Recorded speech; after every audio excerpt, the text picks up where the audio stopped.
नमस्कार श्रोतेहो.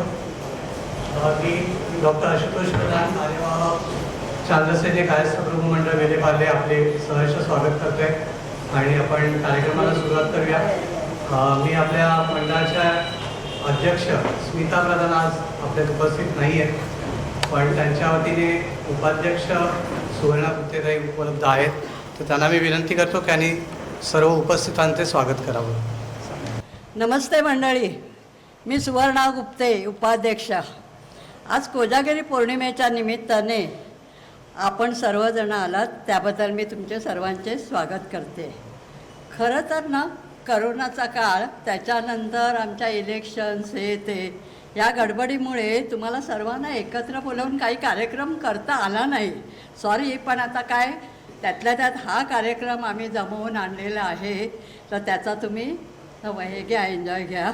आणि शक्य नव्हते, आज आपल्या सर्वांची भव्य उपस्थिती बघून मला खूप आनंद होत आहे आणि मी तुमचं पुन्हा स्वागत करते.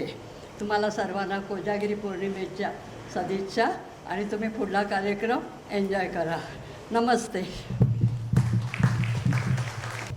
धन्यवाद सुवर्णाताई. मी आता मंडळाच्या वतीने तेजश्री यांना आपण स्टेजवर यावं.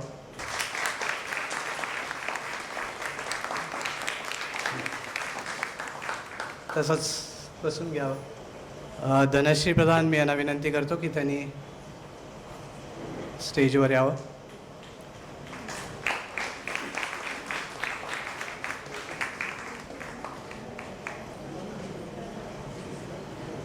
उलटं करूया ना आपण. हां, धन्यवाद तेजश्री आणि धनश्री. मी आमच्या विश्वस्त अलका प्रधान यांना विनंती करतो की त्यांनी तेजश्री यांना पुष्पगुच्छ देऊन त्यांचं स्वागत करावं.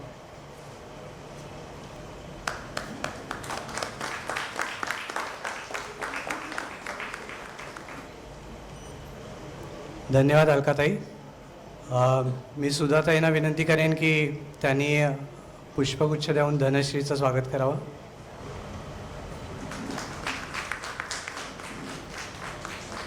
धन्यवाद सुधाताई.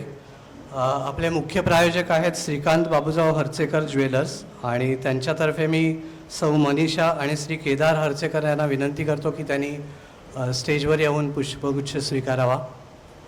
आलेत का? नाही आलेत मला वाटतं.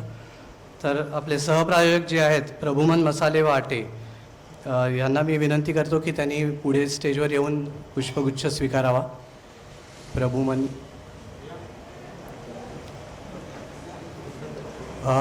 मी आपले कार्याध्यक्ष पराग प्रधान यांना विनंती करतो की त्यांनी पुढे येऊन त्यांना पुष्पगुच्छ अर्पण करावा.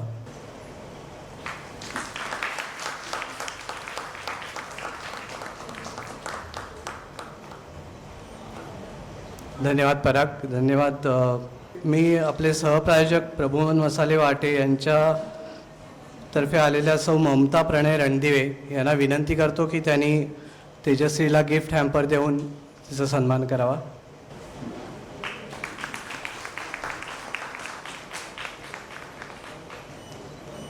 तसंच आपले सहप्रायोजक प्रभुमन मसाले वाटे यांच्यातर्फे आलेल्या सौ दर्शना जथन यांना मी विनंती करतो की त्यांनी सौ धनश्री प्रधान दामले यांना गिफ्ट हॅम्पर देऊन त्यांचा सन्मान करावा.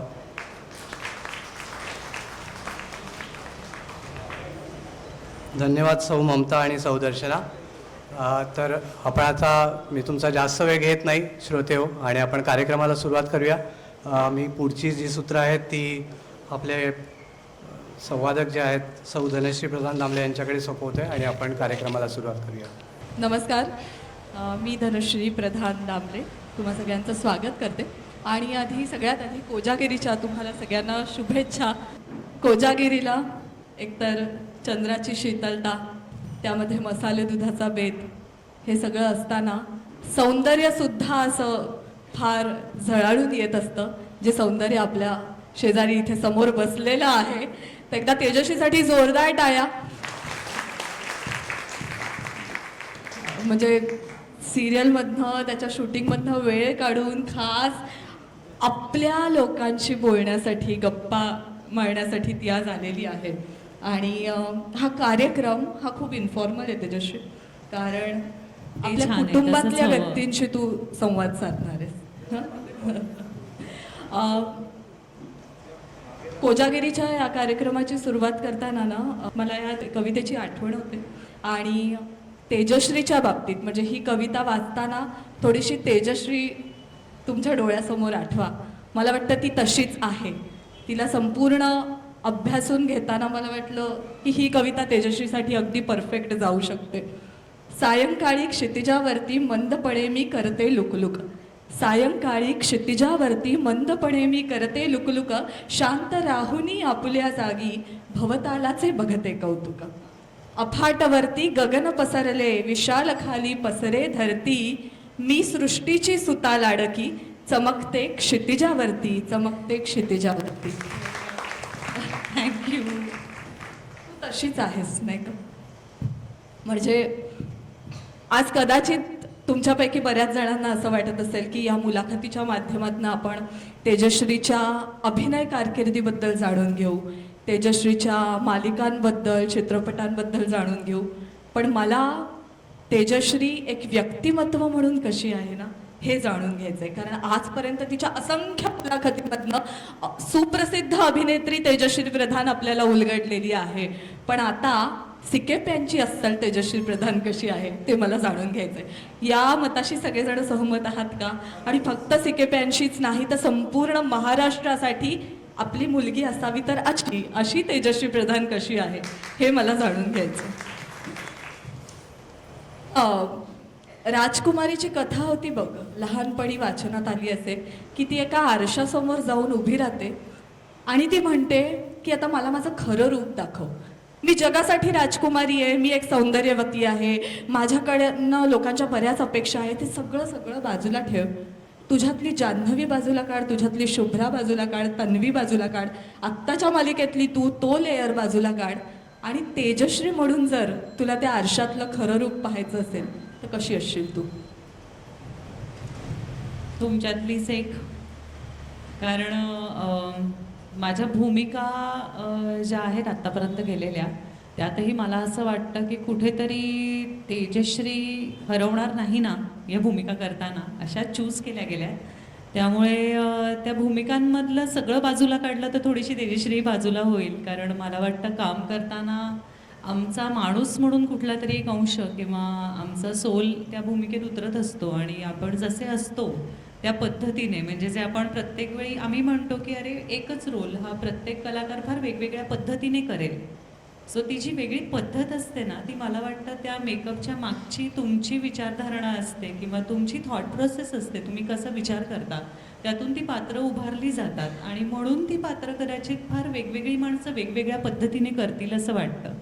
सो कम्प्लिटली पात्र बाजूला नाही करता येणार.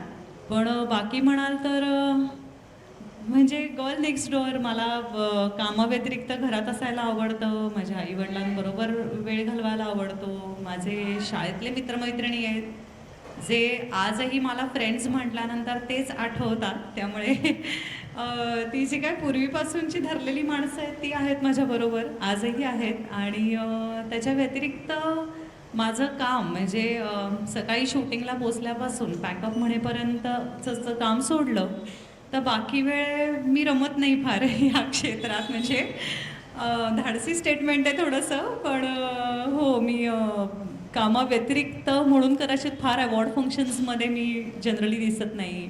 कधीतरी माझ्या बाबांना वगैरे होतं की काय सगळे जातात तू का दिसत नाहीस, तू कधी ऑडियन्समध्ये. पण मी ॲक्च्युली फार नाही रमत. म्हणजे मला काम खूप आवडतं करायला आणि माझ्या कामावर नितांत प्रेम आहे. पण व्यतिरिक्त मला माझ्या सर्कल्समध्ये असायला आवडतं. पार्टीजपेक्षा मला गेट टुगेदर जास्त आवडतात. त्यामुळे छान आपल्या घरगुती वातावरणात रमणारी तेजश्री आहे. वा वा. इथे असा एक आपलेपणा तयार होतो नाही का की घरगुती वातावरणात रमणारी तेजश्री आहे. आईबाबा समोर बसलेत आणि आईबाबांचं स्वागत करूया आपण. कारण तेजश्रीच्या प्रत्येक रोल मागे, प्रत्येक भूमिकेमागे, मग ती ऑन आणि ऑफ स्क्रीन या दोन्हीमध्ये त्या दोघांचा पाठिंबा नेहमी राहिला आहे तेजश्री. बरोबर डेफिनेटली आता तू त्यांच्याशिवाय तर यश- म्हणजे काहीच नाही. आता तू यशाच्या अनेक पायऱ्या चढतेस, पण याची मुहूर्तमेढ म्हणतात ना की शाळेमध्ये होते, कॉलेजमध्ये होते, आपल्या घरातल्या संस्कारांमधनं ही मुहूर्तमेढ होत असते की आपण पुढे जाऊन काय बनू. आपल्या आईला किंवा बाबांना कधीतरी असं वाटतं की हे कार्ट बिघडतंय की काय. पण त्याच कार्ट्याला जेव्हा यशस्वी पदावर बघताना आईच्या डोळ्यात आपसूक पाणी सुद्धा येतं. ते आत्ता सुद्धा येतंय आईला बघताना. हा जो प्रवास आहे ना, हा सांग की आईबाबांबरोबर सुरुवातीला असलेले दिवस, जेव्हा तू एक सुप्रसिद्ध अभिनेत्री नव्हतीस, तेजश्री प्रधान होतीस, तेव्हा तुझ्यावर होणारे संस्कार, आणि आता सगळेच जण तुला बघतायत आणि तेव्हा आईबाबांचा काळीच फक्त आईबाबा म्हणून तुझ्याकडे बघतायत. त्याबद्दल सांग. नाही, ॲक्च्युली खरं सांगू तर फार लिबरल वातावरणात वाढलो आहे मी. काय माझी बहीण, काय माझी सख्खी बहीण डॉक्टर आहे, पण माझं थोडं ह्या कलेकडे जास्त कल होता माझा. सगळ्या डान्स म्हणा, गाणं म्हणा, कधीतरी कविता छोटीशी करणं म्हणा, या सगळ्याकडे. सो आईबाबांनी कधी असं फोर्सफुली तुला पण एवढेच मार्क मिळाले पाहिजेत आणि तू पण डॉक्टर किंवा इंजिनियरच बनलं पाहिजे हा अट्टाहास त्यांचा नव्हता कधी.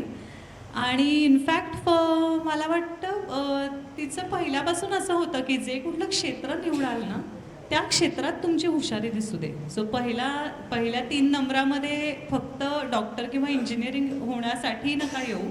तुम्ही ज्या क्षेत्रात असाल तिथे तुम्ही पहिला, दुसरा किंवा तिसरा नंबर आपला टिकला तर जिंकल्यासारखं आहे. आणि हे सगळं करताना तुमचे मला वाटतं पॅरेंट्स जेव्हा, हे इतकं वेगळं क्षेत्र आहे की ह्या क्षेत्रात माझ्या घरातलं कोणीच नाही आहे याआधी आलेलं. त्यामुळे मला जेव्हा पहिल्या कामासाठी फोन आला तेव्हाही मी, माझी आई, माझे बाबा, आम्ही आमच्या हॉलमध्ये बसलो होतो आणि आम्ही लाऊडस्पीकरला तो फोन घेतला. आणि हे खूप असं काय म्हणतात ना की ठरवलेली गोष्ट नव्हती. येस, मला 11वीत गेल्यानंतर कुठेतरी एक इच्छा होती की आपण अभिनयात काहीतरी करूया. बट बाय द टाईम मी सायकोलॉजीमध्ये मला काउन्सिलर पण व्हायचं होतं, तर मी सायकोलॉजी घेऊया म्हणून मी आर्ट्सला पण होते. बट त्याच्यामध्ये 10thमध्ये असताना एका वर्कशॉपच्या रेफरन्समधनं मला पहिला फोन SYमध्ये असताना आला होता, 14वीत. त्यामुळे हे इतकं अनएक्सपेक्टेड फोन कॉल होता. पहिल्या सिनेमासाठी कोणीतरी तुम्हाला फोन करते आणि विचारते की तुम्ही सिनेमामधली मुख्य नायिका बनणार का. तर पहिल्यांदा तर मला असं वाटलेलं कोणाची तरी मस्करी चालू आहे, कॉलेजमधलं कुठलं तरी प्रँक करताय कोणतरी, कारण आपण इमॅजिन नाही करत स्वतःला असं. सो तो फोन कॉलही त्यांच्याबरोबरच घेतला होता. माझ्या पहिल्या 2-3 सिनेमांचं अख्खं शूटिंग करताना आई माझ्याबरोबर शूटिंग्सनं यायची, कुठेतरी मागे कोपऱ्यात बसलेली असायची, ज्यावर काही वेळा मला अशाही इन्सिक्युरिटीज निर्माण झाल्या होत्या थँक्स टू आमचं फील्ड, की अरे तुझ्या आईला इंटरेस्ट नाही आहे का, ती तुझं शॉर्ट बघायला बसत नाही का. आणि मी त्याला विचारलंही होतं पहिल्या सिनेमाला की तू काय मागे बसते, तुला कौतुक नाही आहे का माझं वगैरे. पण तिचं असं होतं की ऑफकोर्स कौतुक तर आहेच आणि तुम्ही जे कराल त्याचं असणारच आहे, पण आत्ता मी तिथे येऊन बसले तर तू आयुष्यात कधीच शिकणार नाहीस की या क्षेत्रात तुला काय वागायचं आहे. त्यामुळे आईबाप हाताला धरून तुम्हाला एका लिमिटपर्यंत घेऊन जाऊ शकतात, त्याच्या पुढे ते नाही असू शकत. आणि प्रत्येकाला आपलं जे काही मार्ग आहे त्याच्यावर स्वतःलाच चालावं लागणार आहे. सो येस, आम्ही तुझ्याबरोबर आहोत असं म्हटलं तरी पण मूल घरातनं बाहेर पडल्यानंतर घरी परत येईपर्यंत ते एकटं असतं ना. ती फक्त भावना असते पाठीशी की ते आहेत बरोबर. सो ते डिपेंडन्सी राहू नये म्हणून. आणि ॲट द सेम टाईम तिचं एक ठाम म्हणणं होतं की मी तुझ्याबरोबर येते शूटिंगला कारण की आपण चांगल्या घरातली माणसं होत ना, आणि क्षेत्र माहीत नव्हतं. त्यामुळे हिचे आईवडील आहेत हिच्याबरोबर, किंवा हिला सोडून नाही दिली आहे, ही साईड ट्रॅकला गेली आहे म्हणून या क्षेत्रात नाही आली आहे. सो ह्या सगळ्यासाठी ती माझ्याबरोबर होती. आणि एका सर्टन लिमिटला तिचं असं झालं की ओके आता तू केपेबल आहेस, तू जा तुझी. सो तिथून माझा जर्नी सुरू झाला. पण त्यांनी एवढा सपोर्ट केला आहे, त्यामुळे माझ्या आत्तापर्यंतच्या भूमिका स्वीकारताना किंवा स्वतःला रिप्रेझेंट करताना, काम करताना त्यांच्या त्या सपोर्टची मला जाणीव असल्यामुळे त्यांना मला कसं बघायला आवडेल हे मला फार चांगलं माहिती आहे. सो त्या लिमिट्समध्ये राहून किंवा त्या पद्धतीने ती एक चौकट स्वतःसाठी आखून घेऊन मी माझी कामं करते आणि निवडते. आत्ता तू जे म्हणालीस ना की आई असायची सुरुवातीला, मग नंतर तू जायला लागली कारण मग ओळखी झाल्या, मग कळायला लागलं की सेफ वातावरण आपल्याला कुठे आहे आणि आपण उत्तम काम करूनच पुढे जायचंय. हा एक- मिसकॉन्सेप्शन्स पण असतात ना बरोबर. ग ह्या क्षेत्राबद्दल. कारण आज नाही आहेत, कारण आज ना सोशल मीडिया एवढा ॲक्टिव्ह झाला आहे की सगळंच सगळ्यांनाच कळायला लागलं आहे. पण जेव्हा एक 15-17 वर्षापूर्वी मी सुरुवात केली तेव्हा हा फार धाडसी निर्णय होता त्यांचा की या क्षेत्रात मुलीला पाठवायचं नाही पाठवायचं. त्यामुळे तिथे ते बरोबर ठामपणे उभे होते. म्हणजे मला आठवतंय मी डोंबिवलीवरनं अपडाऊन करायचे. पार्ल्यातच माझा पहिल्या सिरियलचा सेट होता. पण रात्री बाबा बिचारे 2 वाजता मला न्यायला स्टेशनवर यायचे आणि पहाटे 4:30ची ट्रेन पकडायची म्हणून ते स्टेशनला सोडायलाही यायचे की अरे एवढ्या लेट. सो तो जो स्ट्रगलिंगचा पिरियड होता तो खरं त्यांची ऑफिसं सांभाळून त्यांचाही माझ्याबरोबर तेवढाच होता. काय आहे ना की मुद्दा छान सांगितलास तू. आजकाल फिल्म इंडस्ट्री म्हटल्यानंतर किंवा कोणत्याही चित्रपटामध्ये म्हणा मालिकांमध्ये जायचं म्हणून मुलं अक्षरशः घर सोडून पालकांचं मन दुखावून यायला तयार आहेत. अशी सुद्धा अनेक जण आहेत. त्यांच्यासाठी हा खूप उत्तम संदेश आहे की सुरुवातीला आईबाबांचा हात नका सोडू. तुम्हाला काय हवंय ते त्यांना चांगलं माहिती आहे. मग नंतर आहे जग तुमचंच आहे. त्यामुळे आणि खरंच खरंच माहीत असतं त्यांना. म्हणजे हे तर मी जिथे संधी मिळेल तिथे सांगते की फार तुम्ही टीनेजमधून थोडे पुढे आलात ना की एक वल्नरेबल एजमध्ये असता. जिथे प्रत्येक मुलाला आणि प्रत्येक मूल ह्याच्यातनं जातं की जिकडे तुम्हाला वाटत असतं की आई बाबांना माझे मला समजून घेत नाहीत, बरोबर. त्यांना माझी स्वप्न कळत नाहीत, त्यांना मला काय हवंय कळत नाही. अचानक बाहेरची माणसं, एक बाहेरचं जग खुलं झालं असतं आपल्यासाठी, जे आपल्या शाळेच्या मीडियमपेक्षा फार वेगळं असतं. सो ती माणसं जवळची वाटायला लागतात. पण नाही, ते असतात, ते सतत असतात तुमच्याबरोबर. त्यामुळे त्यांच्याकडे प्लीज ओपन अप होत राहा, हे माझं सगळ्या मुलांना म्हणणं असतं. कुठेही काहीही वाटलं, कुठे चुकलात, आपलं वय असतं चुकायचं. त्यामुळे अशा वयात जरी मुलं चुकली तरीही माझं म्हणणं आहे ना की यार येऊन सांगा मी चुकलो. ओरडतील कदाचित, पण त्यांच्या इतकं आय थिंक बेस्ट कंपॅनियन कोणीच नाही असू शकत. हे तर तुझ्या प्रोफेशनल आयुष्याबद्दल झालं. पण वैयक्तिक आयुष्यात सुद्धा आपल्याला अनेक निर्णय घ्यावे लागतात. म्हणजे अर्थात सेटवर जाऊन शूट करणं किंवा एखाद्या चित्रपटासाठी, मालिकेसाठी, जाहिरातीसाठी ऑडिशन देणं, हे it's a part of our profession.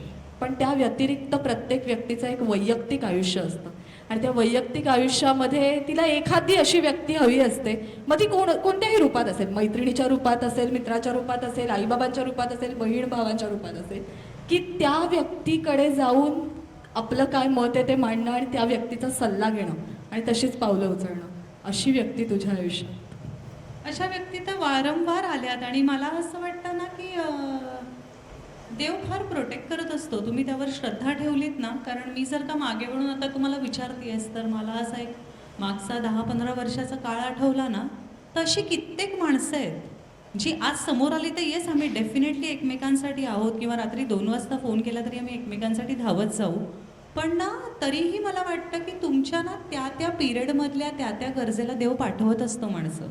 आणि बरीच माणसं, हे तुम्हीही ऑब्झर्व कराल, यासाठी वयाची मर्यादाच नाही आहे की काही माणसं येतात एका पिरियडमध्ये तुमच्याबरोबर असतात आणि त्या पिरियडमध्ये ती खरंच तुमच्यासाठी उभी राहतात आणि नकळत तुमच्यासाठी काहीतरी करून जातात. सो मला असं वाटतं माणसांपेक्षा कुठेतरी देव त्या रूपात उभा राहतो तुमच्या पाठीशी आणि तुमची त्या क्षणाची, त्या पर्टिक्युलर गोष्टीची गरज संपल्यानंतर ही माणसं फिजिकली प्रेझेंट नसतात तुमच्या आयुष्यात, ती असतात पण फिजिकली कंटिन्युअसली नसतात. सो अशी खूप माणसं आली आहेत अगं की त्या पिरियडमध्ये आहेत. कोणीतरी पटकन एखाद्या प्रोजेक्टच्या वेळी गायडन्स हवा आहे म्हणताना जे आपल्या पॅरेंट्सना या क्षेत्राबद्दल माहीत नाही आहे, तर मला अगदी पहिल्या प्रोजेक्टपासून सिनियर कलाकार, मग ती म्हणजे आवडेल मला नावं घ्यायला, संपदा जोगळेकर कुलकर्णी असू दे किंवा निवेदिता सराफ असू देत किंवा रोहिणी हट्टंगडी असू देत. सो प्रत्येक प्रोजेक्टला ना मला मागे वळून बघताना आठवतं की त्यावेळी ती माणसं तुमच्याबरोबर उभी राहिली आहेत. त्यावेळी ऐक हे बरोबर आहे, हे चूक आहे, हे असं कर, हे तसं कर, हे सांगायला उभी राहिली आहेत.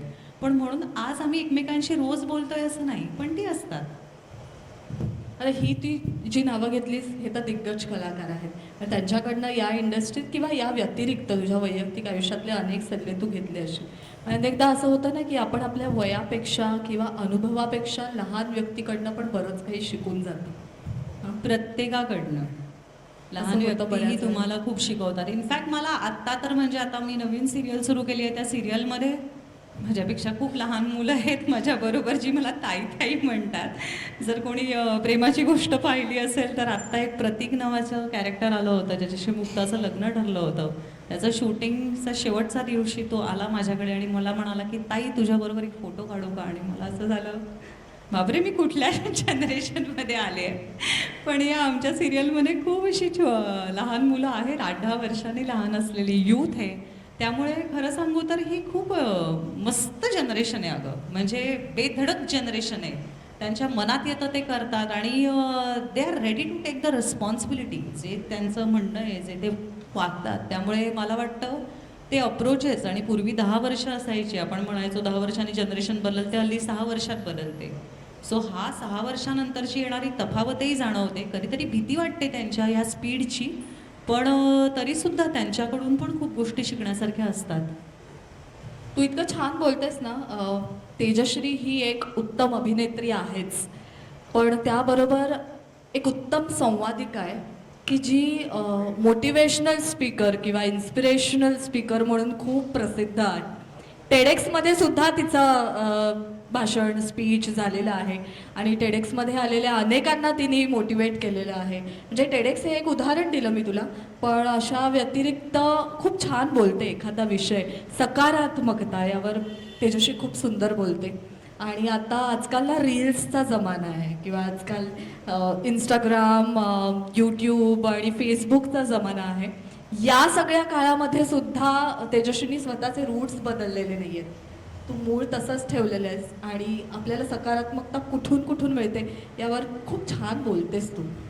हे सगळं सुरुवातीपासून, म्हणजे तू म्हणालीस की सायकोलॉजीमध्ये तू डिग्री घेतलीस किंवा त्याच्यामध्ये तू शिक्षण घेत होतीस, यामुळे तुझ्यामध्ये झालेला हा बदल आहे की सुरुवातीपासनं, की असे काही प्रसंग घडले की ज्यामुळे तुला वाटलं की आता आपण सकारात्मक व्हायला हवं? लेट मी बी ऑनेस्ट, प्रसंग असतात.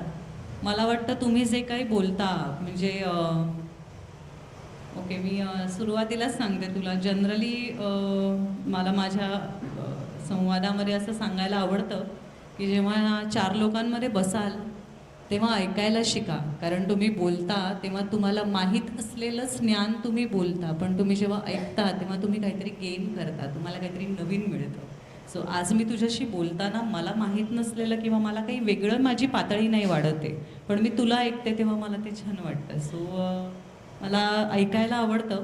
पण लेट मी बी ऑनेस्ट, तुमच्या लाईफमध्ये तुम्ही काही असं आपण जन्माला येतो तेव्हा आपल्याला आपल्या लहानपणी, आज हे सगळं आलं आहे गं, पॉझिटिव्हिटी, सकारात्मकता आणि असं जगा तसं जगा. कुठे लहानपणी आपण भांडायचो, मारामाऱ्या करायचो, चिडायचो, रागवायचो, सगळं करायचो, हे नसायचं. आणि ते बालपण फार सिक्युअर असतं आणि बेधडक असतं, तेव्हा टेन्शन नसतं.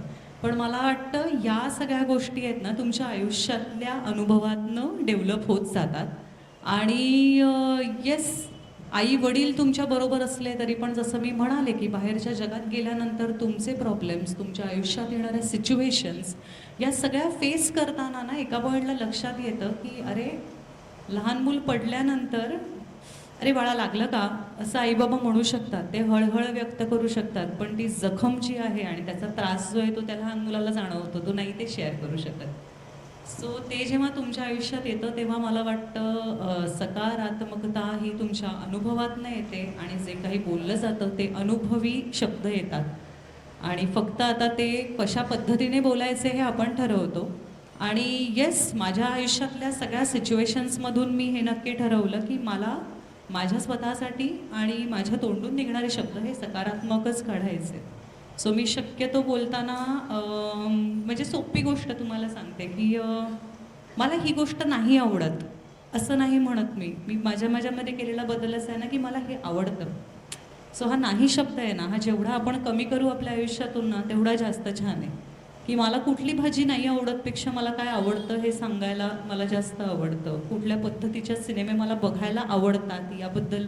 सो इथून ती सुरुवात झाली आणि ह्याच्या पलीकडे वाईट वाटणं, दुःख होणं, त्रास करून घेणं, याच्या सगळ्याच्या पलीकडे आल्यावर मला असं वाटलं की हो, पण याने तुम्ही फक्त स्वतःला डॅमेज करताय. परिस्थिती कंट्रोलमध्ये नसते आणि बदल कशातच होऊ शकत नाही. त्यामुळे आपण सकारात्मक, कारण गिवअप करणं हा ऑप्शन नाही आहे. आय ऑलवेज से आयुष्यात आपण गिव्हअप करून टाकूया हा ऑप्शन नाही आहे. आज एखादी परिस्थिती आली, आज एखाद्याची नोकरी गेली आहे, आज कोणाच्या घरी तरी कोणीतरी आजारी पडलंय, गिवअप नाही करू शकत ना आपण, कारण जगण्याला पर्याय नाही. सो जगावं लागणारच आहे आपल्याला.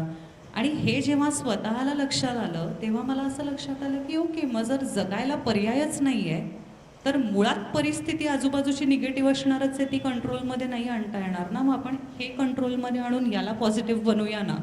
सो त्याच्यातनं ती आलेली गोष्ट आहे. सो ह्याचा लहानपणापासूनच्या पॉझिटिव्हिटीशी काही संबंध नाही आहे. उलट लहानपण फार छान असतं, वेगळं असतं. तेव्हा निगेटिव्हिटी, आपण जेव्हा निगेटिव्ह स्टेटमेंट करतो तेव्हा सुद्धा अरे बापरे, या निगेटिव्ह वाक्याचा माझ्यावर परिणाम होईल का, हे विचार करण्याचं ते वय नसतं, ते छान असतं. आता मोठं व्हायला लागल्यानंतर आपण या सगळ्याच गोष्टींच्या विचारांमध्ये फार स्वतःला अडकवून घ्यायला लागतो. म्हणजे आत्ताही सुरुवात मी अशी केली की मी नाही म्हणत नाही, मला हो म्हणायला आवडतं. तोही एक मोठा विचारच आहे. आणि हे दुर्दैवी आहे की आपलं वय जसं वाढत जातं तसे आपण या गोष्टींच्या ह्याच्यात अडकत जातो. पुढच्या कार्यक्रमासाठी आयोजक हे लक्षात ठेवा, ती नाही म्हणत नाही. पण ते त्यांना आत्ताही लक्षात आलं असेल. खरंय. मला आवडतात, मला आपल्या CKP माणसांना भेटायला आवडतं. आणि आपल्या माणसांचं, तुझे सुरुवातीला म्हणालीस इनफॉर्मल कार्यक्रम होऊ दे, तर खरंच इनफॉर्मल म्हणजे मी आल्या आल्या आत्ता बाहेर म्हणाले की आमच्या इंडस्ट्रीमध्ये पुणेकरांना फार, इथे कोणी पुणेकर असतील तर I am sorry, no offence, पण पुणेकरांना खूप कौतुक असतं की अरे तू पुण्याचा का, हो मी पण पुण्याची, MH12 आमची चितळ्यांची भाकरवडी. पण पुण्यानंतर जर कोणी असेल तर ते आपले CKP असतात. आणि हे मी माझ्या क्षेत्रात सांगू शकते तुम्हाला, किती ज्ञातींचे ग्रुप आहेत मला माहीत नाही, पण आमचा एक CKP लोकांचा ग्रुप आहे ज्याच्यामध्ये CKP कलाकार आहेत. आणि त्याच्यामध्ये आमच्यापासून पुष्कर श्रोती म्हणू नका, आपली स्वाती चिटणीस म्हणू नका, नंतर वंदू मावशी म्हणू नका, सगळे CKP कलाकार आम्ही त्या ग्रुपमध्ये आहोत. तो फॉर्म झाला आहे. किंवा शूटिंग करताना पण मी आत्ता वरती तुला म्हणाले की परवा माझ्या ह्याच सिरियलमधला एक सुरुवातीला कॅरेक्टर आलं होतं ज्याच्याबरोबर जो माझा पूर्वीचा एक बॉयफ्रेंड असतो वगैरे दाखवलं होतं. त्याचं आडनाव मीर चंदानी, म्हणजे तो कदाचित सिंधी वगैरे. तो माझ्याबरोबर पहिला सीन करायला उभा राहिला आणि त्याचं पहिलं वाक्य स्वतःचं नाव सांगण्याआधी असं होतं, तू CKP आहेस ना, माझी आई CKP आहे माहेरची. सो मी म्हटलं हो, आपल्याला एक वेगळंच कौतुक असतं. हे बोलल्यानंतर जे काही इकडे सगळे चेहऱ्यावरचे भाव एकदम वेगळे झाले, सकारात्मकता आली आहे ती बघ, अशी अनपेक्षितपणे येते. मी मगाशी म्हणाले की काही व्यक्तींच्या बोलण्याचा, त्यांच्या वागण्याचा परिणाम, चांगला परिणाम आपल्यावर होत असतो. म्हणालीस तू की अनेकांनी सल्ले दिले, अनेकांनी मला आयुष्यामध्ये पाठिंबा दिला, अशा अनेक व्यक्तिमत्व झाली. पण जेव्हा तू हे छान बोलतेस, म्हणजे काही वर्षांपूर्वी, मला वाटतं लॉकडाऊनच्या थोडंसं आधी असेल, हॅपी लाईफ म्हणून सुद्धा तू एक स्वतःचं चॅनल. नाही ते हॅपी लाईफ हॅशटॅग तर मी साधारण 2015 पासून वापरते. म्हणजे त्या निमित्ताने एवढी माणसं जोडली गेली असतील. कारण एक रोज एखादा छोटासा कोट म्हण किंवा तेजस्विनी काहीतरी सांगितलेलं एक छोटंसं वाक्य अनेकांच्या आयुष्यावर चांगला परिणाम करत असेल. अशी व्यक्ती असं कोणीतरी तिच्या आयुष्यात चांगला परिणाम झालेला आहे त्याचा. खूप खूप जण आहेत. म्हणजे मी जेव्हा माझ्या सोशल मीडियाची प्रोफाईल पाहते तेव्हा मी प्राऊडली सांगू शकते की माझा एक आम्हाला सर्वे जो दिसतो त्याच्यातनं माझे मॅक्सिमम फॉलोअर्स या साधारण टीनेजमधल्या मुली आहेत, ज्यांना तेजू ताई खूप आवडते. आणि त्यांना तेजश्री प्रधान ही कोणी असेल पण आमच्यासाठी ती तेजू ताई आहे. आणि त्या खूप हक्काने माझ्याशी आपल्या सोशल मीडियाच्या DMsवर म्हणा, मेसेजेसवर म्हणा, खूप वैयक्तिक पद्धतीने तेजूताई मला काहीतरी बोलायचं आहे, तेजूताई मला काहीतरी शेअर करायचं आहे म्हणून त्याच्यावर त्यांचं स्वतःचं काहीतरी सांगतात. किंवा पटकन एखादा मेसेज येतो की तुमची ही क्लिप पाहिली आणि आज मला ह्या क्लिपची हे ऐकण्याची गरज होती आणि खूप छान वाटलं, तेव्हा बरं वाटून जातं. म्हणजे याची सुरुवात कुठेतरी स्वतःवरून झाली असं म्हणालीस तरी चालेल की जेव्हा काहीतरी छान ऐकण्याची तुम्हाला गरज आहे असं जेव्हा मला वाटत होतं. आणि मी जसं गोष्टी टॅकल करत होते माझ्या लाईफमध्ये, लहान होते, चुकत होते, पडत होते, धडपडत होते, उठत होते, पण फाईट करत होते. आणि त्या मॅच्युरिटीने त्या वयात जसं जसं आकलन होत गेलं ना तसं तसं मला असं वाटलं की अरे हे फार आपण अनुभवातनं शिकलो. हे स्वतःच्या अनुभवातनं आपण शिकून पडून धडपडून शहाणे झालो. पण जर का आपण हे अनुभव छान शब्दात मांडू शकलो आणि कोणीतरी त्यांच्याकडून होणारी चूक सुधारूच शकलं किंवा झालीच नाही, तर ते जास्त छान असेल. आणि असं मग असंख्य लोकांमधली एक व्यक्ती जर का आपल्यामुळे इन्स्पायर झाली, तर मला वाटतं की माझ्या या जर्नीचं कुठेतरी मला जास्त समाधान झाल्यासारखं वाटेल. तू मला आपला फोन कॉल झाला जेव्हा तू मला म्हणालीस आपण बोलूया, इंटरव्ह्यू कसा करायचा, काय करायचा, तेव्हा तुला आठवत असेल तर मी म्हणाले मला मी ॲक्ट्रेस कशी झाले किंवा मी किती सॉलिड कामं करते यापेक्षा जर का आपण माझ्या या बाजूबद्दल बोललो तर मला जास्त आवडेल. आणि ही खरी बाब आहे की मला हे माहीत नाही आणखी 5 वर्षानंतर मी सक्सेसफुल ॲक्ट्रेस किती झालेली असेल किंवा माझ्या हातात कामं किती असतील, पण हे मी निश्चितपणे सांगू शकते की कुठेतरी कोणाला तरी इन्स्पायर मी नक्की करत असेल. आणि जर का संधी मिळाली तर मेकअप न लावता. खरं. असं म्हणतात ना की कोई अफसाना जिसे अंजाम तक लाना हो मुश्किल उसे एक खूबसूरत मोड देकर छोड़ना चाहिए. असं एक खूबसूरत मोड तुझ्या आयुष्यात की नाही हे नाही पण हे सुंदर वळण, यातनं रिग्रेट नाही आहे. हे का घडलं माझ्याबरोबर, कशासाठी घडलं, देवानी असंच का केलं आणि तसंच का केलं, ह्या रिग्रेटपेक्षा ठीक आहे हे झालं, हा अनुभव होता, या अनुभवातनं मी शिकेन. येस, गोष्टी घडतात तेव्हा. त्यामुळे आज मी तुमच्या समोर इथे बसले यासाठी कदाचित माझ्या आयुष्यातल्या घडलेल्या गोष्टी असतील म्हणून मी कदाचित तुझ्याशी एवढं बोलू शकते. कारण कुठेतरी तुम्हाला पाण्यात पडल्याशिवाय पोहता येत नाही तसं आहे. अगं तुम्ही फार सामान्य आयुष्य जगता. तुम्ही रोज उठता, तुमचं एक रुटीन ठरलेलं असतं, ते करता, येता, रात्री दमता, झोपता, सकाळी उठून पुन्हा तेच करता. पण जेव्हा तुमच्या आयुष्यात चॅलेंजेस येतात ना, तेव्हा तुम्हाला काहीतरी व्यतिरिक्त वाचन करावंसं वाटतं, तेव्हा तुम्हाला काहीतरी व्यतिरिक्त ऐकावंसं वाटतं. किंवा जसं मी म्हटलं 4 लोकांमध्ये बसल्यानंतर आपल्याला जे माहिती आहे ते शेअर करण्यापेक्षा जे माहीत नाही ते समोरच्याकडनं ऐकावंसं वाटतं. कारण काहीतरी चाचपडत असता, कारण काहीतरी शोधत असता. सो मला असं वाटतं हे तसंच आहे काहीतरी कुठेतरी. हा नेहमीचा प्रश्न असतो हा मुलाखतीमध्ये की आता अभिनेत्री नसतीस तर काय झाली असतीस.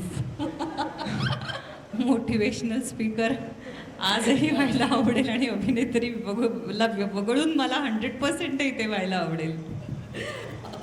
ही एक प्रश्न असतो, म्हणजे असे काही कॉमन प्रश्न असतात ना जे घ्यावेच लागतात. हे शास्त्र असतं ते. नाही, हे इतकं आहे ना, तुला माहिती आहे का, मी होणार सून मी या घरची नंतर माझ्या आयुष्यात ज्या भूमिका केल्यात, आता मग ती अगबाई सासूबाईमधली शुभ्रा असू दे किंवा आजची तेव्हाची गोष्टमधली मुक्ता असू दे, मी 2-2.5 वर्षानंतर आज टेलिव्हिजनकडे परत आले आहे.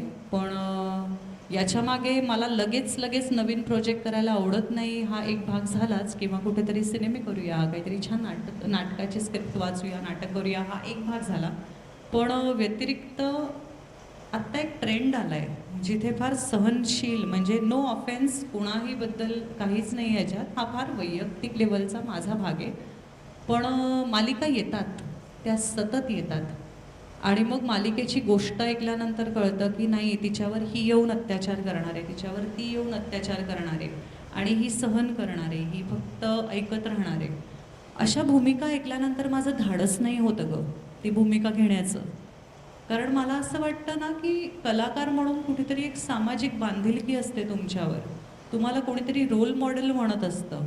तुम्ही ते किती डिझर्व करता माहीत नाही, पण हो म्हणत असतात बाबा लोक तुम्हाला. लहान मुलं आमची सिरियल बघतात, आजी आजोबा बघतात, आई वडील पाहतात, आणि हे पाहताना जेव्हा पटकन आई वडील कोणीतरी येऊन म्हणतं ना की अरे तू हिच्यासारखी हो हा, किंवा माझी आई म्हणते की तू तेजूताईसारखी हो, असं म्हणतात ना, तेव्हा असं वाटतं की आपण समाजात काय पेरतोय. टेलिव्हिजन हे माध्यम अख्खं बदलणं माझ्या हातात नक्कीच नाही आहे, पण ते मला स्वतःचा चेहरा वापरून काय रिप्रेझेंट करायचं हे माझ्या हातात आहे ना. सो मी खूप प्रयत्नपूर्वक सकारात्मक भूमिका स्वीकारते, मी खूप स्ट्रॉंग भूमिका, उद्धट नाही म्हणणार मी, पण स्ट्रॉंग, जिथे एका मुलीला आज 21व्या शतकात स्वतःचा से असायला हवा, तिचं काहीतरी म्हणणं हवं, आणि या म्हणण्यातून जर का समाजामध्ये काहीतरी प्रबोधन घडत असेल तर ते घडायला हवं. त्यामुळे तो अर्धा तास जो टेलिव्हिजनला माझा चेहरा दिसतो ती मला जबाबदारी वाटते. सो यस, गेली 2.5 वर्ष थांबण्याचं कारण ते होतं की ती पॉझिटिव्ह आणि ती सकारात्मक भूमिका हवी होती, जी मुक्ताच्या रूपात आज मिळाली. मला वाटतं की आयुष्यामध्ये असे प्रश्न, म्हणजे तू 2.5 वर्ष थांबलीस, हा तुझा चॉईस होता की मला थांबायचंय Absolutely. आणि चांगली भूमिका आल्याशिवाय आता मी, आणि मला हवी ती भूमिका आल्याशिवाय ती मी घेणार नाही. कारण तू आता एक अभिनेत्री म्हणून स्वतःला एस्टॅब्लिश केलेला आहेस. त्यामुळे तुला तो थांबण्यासाठी वेळ जो मिळतोय तो बरोबर आहे की तू तो वेळ घेतेस. पण सुरुवातीला प्रत्येकाच्या करिअरमध्ये असं होतं की हा वेळ घेता येत नाही. आत्ता तर मला काम करण्याचं हे वय आहे, आणि आत्ता जर मी काम नाही केलं, मी 2.5-3 वर्षाची गॅप घेतली, तर मी इंडस्ट्रीमधनं जाईन, बाहेर जाईन, माझ्यापेक्षा अनेक दुसरे कलाकार येतील. हे एक वय वेगळं असतं. मला वाटतं कदाचित तू जेव्हा सुरुवात केली असशील तेव्हा कदाचित असेल, जेव्हा तुला स्वतःला एस्टॅब्लिश करायचं होतं, तेव्हाचं तुझं मत आणि आत्ताचं तुझं मत हे सारखंच आहे. मी जेव्हा पहिलं काम माझ्याकडे आलं आणि त्या कामाने सुरुवात केली, तेव्हा मला माझ्या गुरुरूपी असलेल्या व्यक्तीने सांगितलं होतं, जे तुझ्या नशिबाचं आहे ते तुझ्याकडे येणार आहे, आणि श्रद्धा ठेव, ते बसलेत, ते देणार तुला, जे गरजेचं आहे ते सगळं देणार. त्यामुळे खरं सांगू का, या बाबतीत बाकी मी सुरुवातीला वेगळी आणि आत्ता वेगळी नाही आहे. जे नाही मिळालं त्यासाठी दुःखच नाही वाटलं, कारण ते कधी नव्हतंच म्हटल्यावर त्यासाठी दुःख का करावं, किंवा अरे हे आपल्या नशिबात नाही, अरे यार हे का नाही मिळालं, हे माझं नाही झालं अगं. आणि देवाच्या कृपेने ना मला जितकं गरजेचं आहे आणि जे हवं आहे तेवढं काम मिळालं. I am very comfortable in my on skin. म्हणजे मला कधीच ही भावना, आणि अगेन मी म्हणते ह्याच्यातनं माझं काहीच नाही अगं, हे ना इतकं तुम्ही कसे असता यावर तुमचा कंट्रोल नसतो, ते तिथून वरतून येणारं असतं. त्यामुळे ना एखादी छान भूमिका आली आणि ती गेली आपल्या हातातनं, तरी पण मला कायम असं वाटत राहिलं हे असेल काहीतरी वेगळं, हे नाही तर काहीतरी वेगळं असेल. पण मला कधीच ही इन्सिक्युरिटी जाणवली नाही, आणि मी खूप आभारी आहे देवाची त्यासाठी, की कधीच डेस्परेटली आपण आता काहीतरी फोटोशूट्सच करूया आणि आपण आता काहीतरी सॉलिडवाले फोटो टाकत सुटूया, किंवा कुठल्या तरी सेट्सवर फिरूया, जाऊया, म्हणजे हा माज नाही आहे, पण फक्त हा कुठेतरी बिलीफ होता की जे आपलं आहे ते येणार आहे आपल्याजवळ, आणि जे आजही आहे. त्यामुळे मला विचारशील ना की तू कुठे बघतेस अभिनेत्री म्हणून 5 वर्षांनी, तर मला असं वाटेल की मी 5 वर्षांनी मी अभिनेत्री असणार आहे का हेही मला माहीत नाही. मी आज उठते, मी थँकफुल असते, आणि माझ्या वाट्याला आलेलं आजचं काम मी चोख करते, आणि ते काम मला उद्या नवीन काम मिळावं यासाठी मी करत नाही. माझं प्रत्येक काम करताना मला असं वाटत असतं की हे जर माझं आत्ता हे काम करून मी ॲक्ट्रेस म्हणून थांबणार असेल, आणि उद्या जर का मला कुठेतरी आलं डोक्यात की नको आता आपण इथे थांबूया, तर माझं शेवटचं काम छान वाटलं पाहिजे लोकांना, ते लक्षात राहिलं पाहिजे, कारण की ती धडपड नाही आहे माझ्यात. त्यामुळे मी ते प्रामाणिकपणे करते, आणि मी खरंच तेवढी रिलॅक्स आहे. मी माझ्या सहकलाकारांवर पण तेवढंच प्रेम करते, आणि माझे सहकलाकारसुद्धा तेवढेच छान आहेत की आम्ही खूप म्युच्युअली एकमेकांना रिस्पेक्ट करतो. तू छान दिसलीस, तुझा कालचा सीन छान झाला, हे आम्ही आवर्जून एकमेकांना सांगतो. त्यामुळे या इन्सिक्युरिटीज, किंवा कोणीतरी आपल्या पुढे जाईल, तर पुढे जाणारे जर असतील तर कदाचित त्यांचा मार्ग तो आहे म्हणून ते पुढे जात आहेत, ते मला मागे टाकून पुढे नाही जात आहेत. मला कदाचित माझ्या आयुष्यात ही संथगती आहे, आणि ती माझ्या आयुष्याचा भाग आहे, तो वेग माझ्या आयुष्याचा आहे, आणि तो वेग कोणामुळे कमी नाही झाला आहे, तो वेग आहे. तो आज इथे, उद्या कदाचित आणखी खूप पुढे असेल, किंवा आहे तिथे स्टील असेल, पण तो माझा आहे. त्यामुळे माझ्या कुठल्याही गोष्टींची जबाबदारी आयुष्यात दुसऱ्या कोणाचीही नाही. काहीतरी वाईट झालं तर ते याच्यामुळे झालं, किंवा ही व्यक्ती वाईट आहे, हे मी माझ्या आयुष्यात कधीच केलं नाही, आजपर्यंत केलं नाही, आणि यापुढेही करणार नाही. सो जे आहे ते माझ्या नशिबाचं आहे. मला न आवडलेल्या लोकांना ब्लेम करण्यामध्ये मी त्यांना मोठंही बनवणार नाही, कारण आपल्या आयुष्यावर एखाद्याने कंट्रोल द्यावा इतकं कोणीच देव नाही आहे. त्यामुळे सुंदर जे आहे ते आपलं. पाणी कसं नितळ असतं, पारदर्शक असतं, तसं तुझं बोलणं आहे की जे आहे ते आहे, आणि नशिबावर कोणाचा विश्वास असतो कोणाचा नसतो. पण एका पुस्तकामध्ये आणि एक सुप्रसिद्ध कोच जस्टिन लँगर त्यांच्या पुस्तकात मी असं वाचलेलं की जेव्हा तुमची मेहनत आणि तुमचे सतत असणारे परिश्रम हे नशिबाच्या सिग्नलला जाऊन धडकतात ना, तेव्हा खरं तुमचं आयुष्य सुरू होतं. त्यामुळे तुमची मेहनत जोपर्यंत त्या स्पीडनी जात नाही तोपर्यंत नशिबाचा सिग्नल तुम्हाला लागणारच नाही आहे तुमच्या आयुष्यामध्ये. तुमचे परिश्रम फार महत्त्वाचे आहेत आणि ते वेगवान व्हायला पाहिजेत. त्यासाठी कोणाबरोबर रेस नाही, ते आपल्या स्पीडनी जायला हवेत. आपलं वर्जन कालच्या माझ्या वर्जनपेक्षा आज मी बेटर आहे ना, आणि आपण आज कालपेक्षा बेटर काहीतरी केलंय ना, एवढ्यातच समाधान मानायचं. तेजश्री, आपले मुख्य प्रायोजक श्रीकांत बाबूराव हर्चेकर ज्वेलर्स हे आहेत. म्हणजे प्रायोजक आहेत म्हणून हा प्रश्न नाही, पण अभिनेत्री म्हटल्यानंतर सगळ्याच गोष्टींची आवड निवड असते. तशी एक मुलगी म्हणून सुद्धा दागिन्यांची आवड म्हण, शॉपिंगची आवड म्हण, हे सगळं असतंच. ते बाय डिफॉल्ट तिच्यात येतं. मुलगी झाली म्हटल्यानंतर हे सगळे टॅग्स येणार आहेत. Hashtag fashion. तुला किती फॅशनेबल राहायला आवडतं? किती दागिने छान छान घालायला आवडतात? आता आई बाबा समोर आहेत, त्यामुळे मी खोटं बोलले तर ते सांगते. या गेटच्या बाहेर पडले ना, गाडीत बसायच्या आधी माझे हे कानातले हे सगळं निघालेलं असेल. आणि साधारण माझं असं आईकडे होतं की अगं नको, कुठे ते सोन्यावर वगैरे खर्च नाही वापरले जाणार. त्यामुळे मी जेव्हा काम करत नाही आणि मी जेव्हा माझ्या झोनमध्ये असते तेव्हा मला एकही दागिना अंगावर नसेल तर जास्त बरं वाटेल. म्हणजे मला दागिने कॅरेक्टर म्हणून सगळं कॅरी करायला आवडतं, पण गिव्हन अ चॉईस मला खूप असं मे बी कदाचित ना, ही आता तेजश्रीची आवड आहे का ही त्या अभिनेत्रीमुळे आमच्या कलाकारांमध्ये डेव्हलप होणारी आवड आहे, हे मी अजून फिगर आउट करू शकले नाही आहे.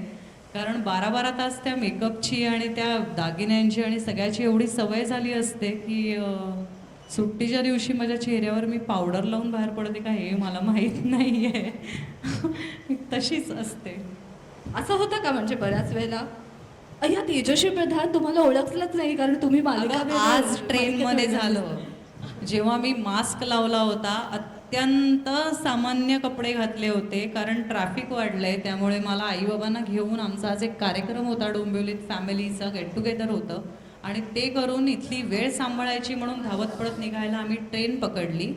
आणि ती ट्रेन पकडल्यानंतर मी मास्क लावलाय कळू नये म्हणून, लोकांना मोठा एक चष्मा लावला होता आणि अत्यंत कपाळ्यासारखे वरती केस बांधून टाकले होते.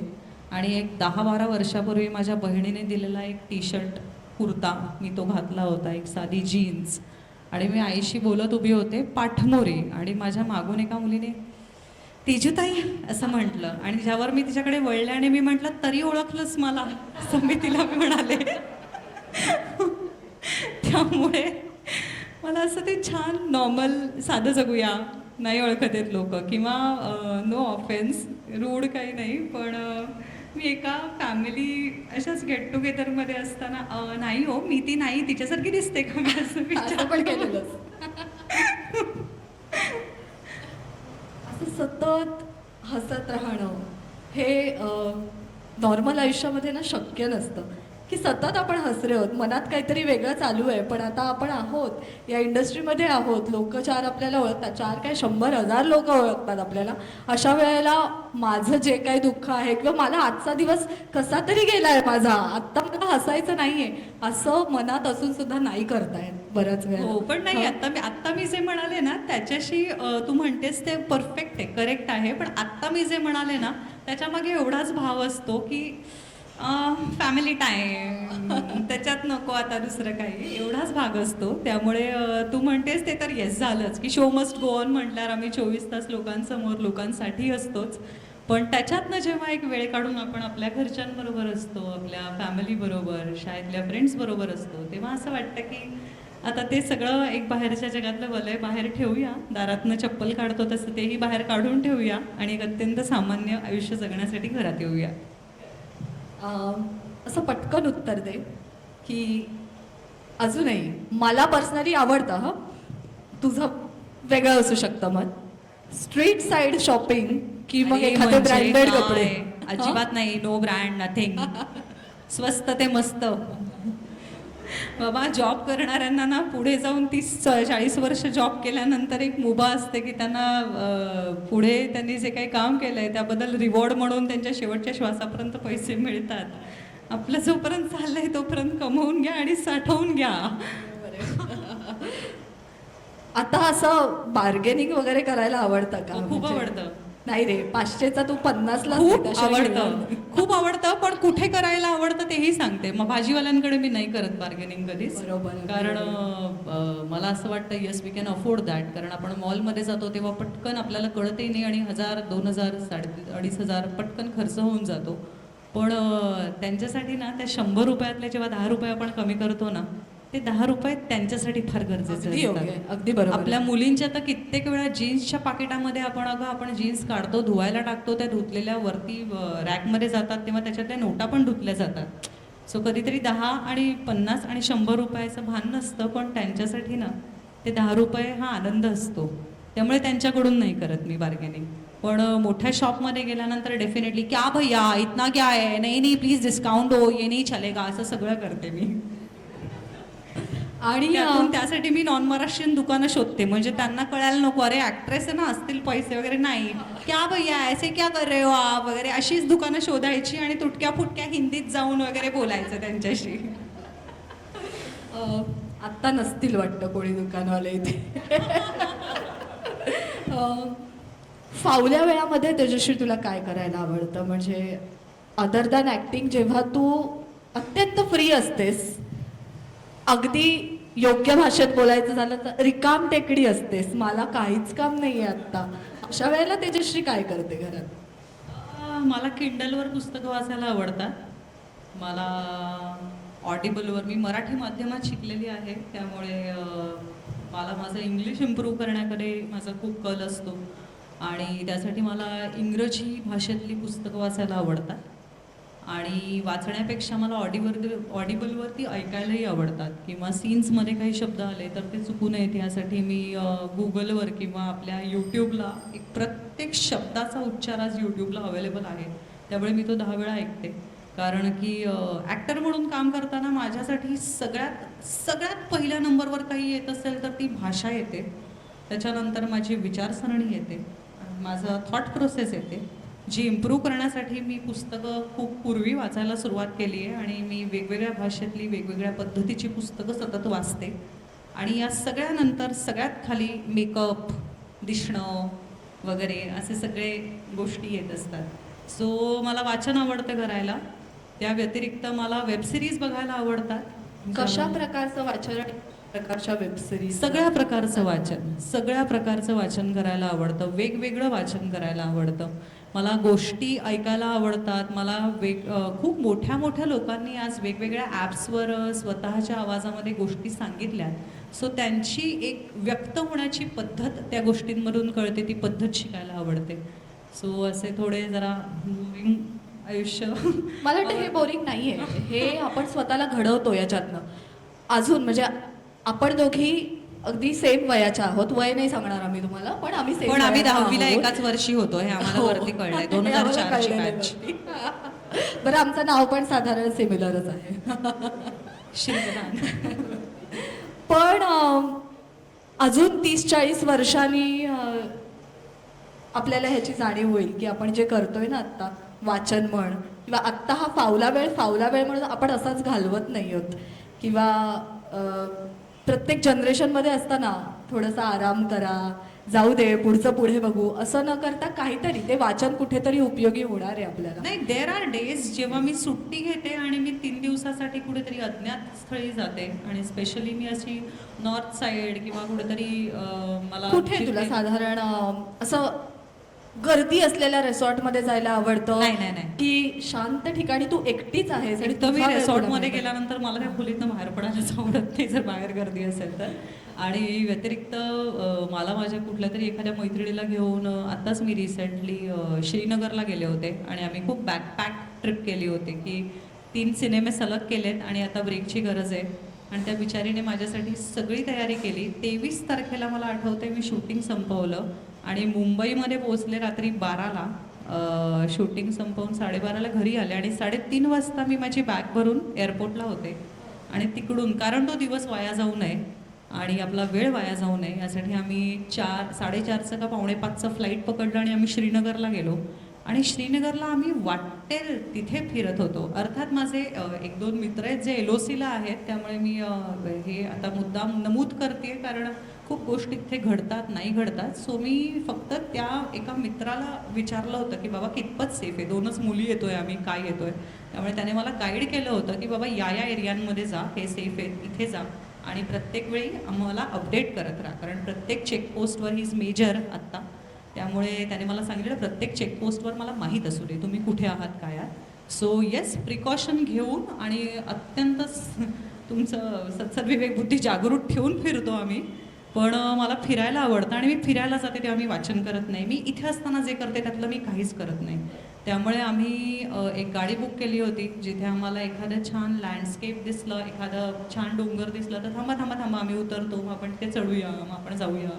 सो असं निसर्गाच्या सानिध्यात जेवढा वेळ घालवता येईल आणि फ्रेश एअर जेवढी घेता येईल, कारण मुंबईची सध्या एअर क्वालिटी फारच खराब झाली आहे. त्यामुळे मला मिळेल तेवढा वेळ मी थोडी इथून बाजूला जायचा प्रयत्न करत असते आणि सुट्ट्यांमध्ये मला फिरायला आवडतं. ज्यावेळी मी अजिबात वाचन करत नाही, मला झोपायचं असेल तर मी अख्खा दिवस झोपूनही काढते. मला फिरायचं आहे तर मी फिरते. मला खूप खायला आवडतं, तेव्हा डाएटचा आणि याव आणि त्याव विचार न करता मी सगळं खाते, आल्यावर बघू असं म्हणून. असं ट्रिपवर असताना तू करतेस हो. आणि मग असं बसलेली असतेस, काम करतेस आणि कोणीतरी कालवण भात आणून दिला तर? सिकेप्यांसाठी कालवण हे एक्सेप्शन असतं अगं, पण नाही, मी कंट्रोल करते. हा पण परवाचा किस्सा आहे. माझ्या एका त्याच सहकलाकाराने त्याच्या आईने घरी कालवण बनवल्यावर त्याच्या आईबाबांनी त्याला सांगितलं की अरे ती तुमची हिरोईन ती सिकेपी आहे ना, तिला आवडेल कालवण. सो तो ऑल द वे बिचारा मला कालवण घेऊन आला संध्याकाळी 7 वाजता आणि माझं असं झालं की मी 7 नंतर खात नाही, तू का आणलंस? त्यामुळे तो म्हणाला की चल आज डाएट कॅन्सल. सो मी घरी जाईपर्यंत कन्व्हिन्स केलं स्वतःला की आज काही नको, आज मी खाणारे आणि मी नेऊन ते फ्रीजमध्ये ठेवलं. आणि माझं सकाळी 6:30ला एक्सरसाइज संपल्यावर आय एम नॉट किडिंग, मी 6:45 वाजता कालवण भात खाल्ला आणि मग मी शूटिंगला निघाले. त्यामुळे हो, मी थोडीशी कंट्रोल ठेवला. पण सकाळी उठल्यावरचं माझा पहिला ब्रेकफास्ट हा कालवण भात होता आणि मग मी अशी तृप्त होऊन शूटिंगला गेले. तुझ्यातल्या सिकेपी अंगभूत गुणांनी तुला जास्त वेळ थांबून नाही दिलं कालवण भातासमोर असं आपण म्हणूया. मी असं हार्डकोर नाही, मला असं वाटतं आता जरा बऱ्या आकारात आहे मी, त्यामुळे मी हे म्हणायचं धाडस करते की मला असं वाटतं आपल्या मातीमध्ये पिकलेलं अन्न हे बेस्ट आहे. त्यामुळे आयुष्यात मी फक्त सॅलड्स खात राहिली आहे किंवा काहीतरी करते असं मी माझ्या अख्ख्या आयुष्यात एका मोठ्या स्पॅनसाठी करत राहिले असं नाही आठवत. मला भाकरी खायला आवडते, मला पालेभाज्या खायला आवडतात ज्या माझ्या रोज डब्यात असतात आणि मी सगळं आपलं ऑथेंटिक खाणं खाते. त्यामुळे एक्झॉटिक काहीतरी खाते असं नाही होत माझ्याकडनं. आता दिवाळी पण येते, सगळा फराळ करा आणि माझं असं स्पष्ट मत आहे, आपल्या ऋषीमुनींनी आणि आपल्या पूर्वजांनी ज्या ज्या सणांना जे जे पदार्थ सांगितलेले आहेत ना, ते त्या ऋतूची आणि त्या वेळेची गरज आहे. जी शरीराला आपल्या त्या गोष्टी पोटात जाणं गरजेचं असतं आणि तो ऋतू आणि ते तापमान त्या गोष्टी तुमच्या शरीरात पचवतं. त्यामुळे त्या सगळ्या गोष्टी खायच्या त्याच्यासाठी करतो ग. अल्टिमेटली काय आहे ना, तुम्ही त्याचं सोंग नाही आणू शकत, बाकी सगळी सोंग आणता येतात, पण जेव्हा पोटाची भूक येते त्याच्या भोवती असतं सगळं. त्यामुळे मला दुपारचं जेवण करताना किंवा खाताना माझे फोन कॉल्स अटेंड करायला आवडत नाहीत, मला कोणीतरी येऊन डिस्टर्ब करायला आवडत नाही. कालवण भात पोटात जर का असेल डब्यामध्ये तर असिस्टंटला मी सांगते दरवाजा वाजवायचा नाही, अर्धा तास यायचंच नाही, इथे फिरकायचंच नाही. त्यामुळे मी ते एन्जॉय करते. सो असं सगळं छान करून राहायचं. कार्यक्रम झाल्यानंतर शेवपुरी दहीपुरीचा बेत आहे असं मी पोस्टरवर वाचलेलं. ते जर तेजश्री खात असेल तर त्या वेळात जरा बोलू नका तिच्याशी, तिला ते घ्यायचे असं होतं का दिवाळीसाठी. म्हणजे आई बाबा आता अजूनही डोंबिवलीमध्ये, तू मगाशी म्हणालीस तसं त्यांचं माहेर तेच आहे. तुझ्याकडे आल्यानंतर सासरी आल्यासारखं वाटतं, 3-4 दिवस राहतात परत डोंबिवलीत जातात. पण जेव्हा तू जातेस असं खास सणांसाठी म्हण किंवा अशी जातेस आणि आपली मुलगी आता घरी आली आहे म्हणून खा ग 2 दिवस डाएट सोड ग, अरे असं आईचं होतं का? रात्री 11 वाजता साधारण सुरमईची तुकडी तळ, वरण भात कर, कालवण कर, बोंबील तळ किंवा कोलंबी तळ असं म्हणून मी रात्री 11 11:30 नंतर घरी पोचल्यानंतर ते गरम करून खाऊ घातलंय मला वर्षानुवर्ष यांनी. आणि यासाठी तुम्ही वापरा प्रभुमान मसालाच आणि आटस. ये सहप्रायोजकांची सुद्धा जाहिरात झालेली आहे. पण बनवायला किती आवडतं? खाण्याचं तर ठीक मला आहे. आवडतं. काही वर्ष माझं असं म्हणणं होतं ठामपणे की अरे नॉनव्हेज खराब झालेलं मला नाही चालणार, त्यामुळे मी त्याच्याकडे वळत नव्हते फार. पण मग म्हटलं माझं असं एक क्लिअर म्हणणं आहे आणि हा माज आहे माझा की सिकेबी माणसं चुकतात सुद्धा चवीने. त्यामुळे आम्ही एखादा पदार्थ बनवताना कदाचित चुकलो तरी त्याचा एक दुसरा पदार्थच आम्ही बनवलाय असं म्हणून आपण खपवून देऊ शकतो, कारण पदार्थ चवीने नाही चुकत, पदार्थ म्हणून चुकू शकतो. सो मला हे लक्षात आल्यानंतर मला बनवायलाही आवडतं. कोलंबीची खिचडी बनवायला मला सगळ्यात जास्त आवडते. सगळ्यातच सुंदर पदार्थ निवडलेला आहेस म्हणजे तू. हो हो हो. मी एक ते- छोटीशी टिप देऊ का? हो दे दे नक्कीच. म्हणजे मला आवडते ही टिप द्यायला, माझी स्वतःची नाही आहे, कुठेतरी ऐकलेलीच आहे. पण आता कोलंबीची खिचडी म्हणा किंवा आपलं वालाचं बिरडं आपण बिरड्याची ह्याची वालाची खिचडी करतो ती म्हणा, मसुराची खिचडी म्हणा, ह्याच्यामध्ये आपण आता नारळाच्या दुधात ती बनवतोच. पण खूप ऑथेंटिक पद्धतीने कोलंबीच्या खिचडीमध्ये आपण काही वेळा कोशाचं पाणी वापरतो. ते हल्ली कॉम्प्लिकेटेड वाटतं काही वेळा की त्याचे ती डोकी साफ करा, मग ते मिक्सरला लावा, मग ते पाणी वापरा. तर त्याच्यावरनं मला एक छान ऑप्शन सुचला आहे आणि तो एक्झॅक्ट सेम रिझल्ट देतो. बघा ट्राय करून. सोडे तळा आणि सोडे मिक्सरला लावा आणि त्याची पावडर जी असते ना ती त्या कोशाच्या पाण्याला रिप्लेस करून ती पावडर घाला. त्या प्रत्येक शीताला ॲक्च्युली तो कोलंबीची चव येते. आणि ही टिप खूप लोकांना माहीत नाही म्हणून मी सांगते, प्लीज बघा करून, because it works wonders. So नारळाचं दूध आणि या निमित्ताने बघितलं, याला म्हणतात सिकेपी कार्यक्रम. एवढा वेळ बोलले, टाळ्या नाही वाजवल्या. सोड्याची खिचडी कशा करायची म्हटल्यावर टाळ्या आल्या. या निमित्ताने आम्हाला सुगरण तेजश्रीचा सुद्धा अनुभव आला की म्हणतात ना की अभिनेत्री आहे मग तिला बाकी काही करायला येत नसेल, तर तसं नाही आहे. टिप्स नाही, देता नाही. येतात. अगं आपल्या इतकं छान कोणीच नाही करत, त्यामुळे चवीचं खायला तर सिकेपीनीच बनवलं पाहिजे. मग आता आईजवळ नसेल तर माझ्यातलं सिकेपी जागा करावाच लागणार. बरोबर आहे. असं फावल्या वेळात वगैरे करून बघतेस की नाही की आज आता किचनमध्ये वेळ घालवूया आपण, जरा काहीतरी वेगळं करून बघूया आपण? हो हो, मला आवडतं. आवडतं. पण मी एक 6-7 वर्षापूर्वी माझ्याकडे जेवण बनवणाऱ्या काकू आल्या तेव्हा सुट्टी घेऊन त्यांना जेवणाचं प्रशिक्षण दिलंय, कारण आपल्या भाज्या सुद्धा साधारण इतक्या चवीच्या असतात की त्या तशाच आणि त्याच प्रमाणात मग त्या काय म्हणतात ना की आपली धणे पावडर ज्या भाज्यांमध्ये लागते ती लागतेच, नाही लागत ते नाही लागत, असं सगळं त्यांना शिकवून त्या बिचारे त्यांच्या घरातही सिकेपी जेवण बनवायला लागल्यात आता, कारण त्यांच्या घरी तेच आवडतं. वा वा. मुली आहोत त्यामुळे ती 15 होऊ शकतात का? 10 मिनिटं कार्यक्रमाची आणि मग आपण जेव्हा असे लग्न कार्यामध्ये कार्यक्रम संपल्यानंतर चला चला हा निघतो आता असं म्हणून जे रेंगाळतो ना एकमेकांमध्ये, त्याची किती मिनिटं आहेत ती विचार. खरं. आजही बऱ्याच वेळा असं होतं ना, आपण एखादं क्रिटिसाइज ॲज अन अफर्मेशन घेतो. नाही होणार आहे ना माझ्याकडनं, असं कोणीतरी बोललं आहे किंवा असं लोकांना वाटतंय ना की हे तुझ्याकडनं नाही होणार. येस, मीच हे करून दाखवणार, माझ्याशिवाय दुसरं कोणीच नाही करून दाखवणार, किंवा केलं तरी मी तरी करून दाखवणारच. ही जिद्द म्हण किंवा ही इच्छा, इतकी तू तडफदार आहेस, ठीक आहे, बोललं जाऊ दे. ॲक्च्युली ना, नाही होणार हे कोण बोलतंय यावर डिपेंड करतं. मला फारच नीट ओळखणारी व्यक्ती असेल ना तर मला काही वेळा माझ्या माणसांवर सरेंडर करायला आवडतं स्वतःला, कारण ते जेव्हा म्हणतात ते नाही होणार ना तेव्हा इट इज लाईक तुमचे गार्डियन फिगर्स बोलत आहेत की बाबा हे नाही येणार आहे. त्यामुळे मी आपली बरं उरलेला द्राक्ष आंबट, बरं नाही होणार आहे का, नाही, अशी असते. पण हां, तू जे म्हणालीस की मला चॅलेंज केलं बाहेरच्या जगाने की हे तू नाही करू शकत, तर मी ते करून दाखवेन. इसको कहते सिकेबी लडकी. नाही म्हणजे असं नाही, सिकेबी नाही, आता सगळ्याच मुली तशा आहेत, सगळ्याच मुली. त्याच्याशी या निमित्ताने फक्त मुलींनाच नाही, तर तू जसं म्हणालीस की बरेच टीनेजर्सच तुझे फॉलोअर्स आहेत. त्यांना काय सांगशील तू? म्हणजे आज आपल्यासमोर बसलेले हे प्रेक्षक किंवा आपलं हे कुटुंब हे दिलचे टीनेजर्स आहे किंवा दिलचे तरुणच आहे असं मी म्हणेन. पण खरंच जे टीनेजर्स आहेत ना, कुठेतरी चुकतायत, कुठेतरी खूप जास्त सोशल मीडियाचा परिणाम त्यांच्यावर होतोय. असं वाटतं की आपल्यापेक्षा ही पुढे गेली आणि आपल्याला काहीच का नाही मिळत आहे. ही कंपॅरिझन स्वतःच करतायत.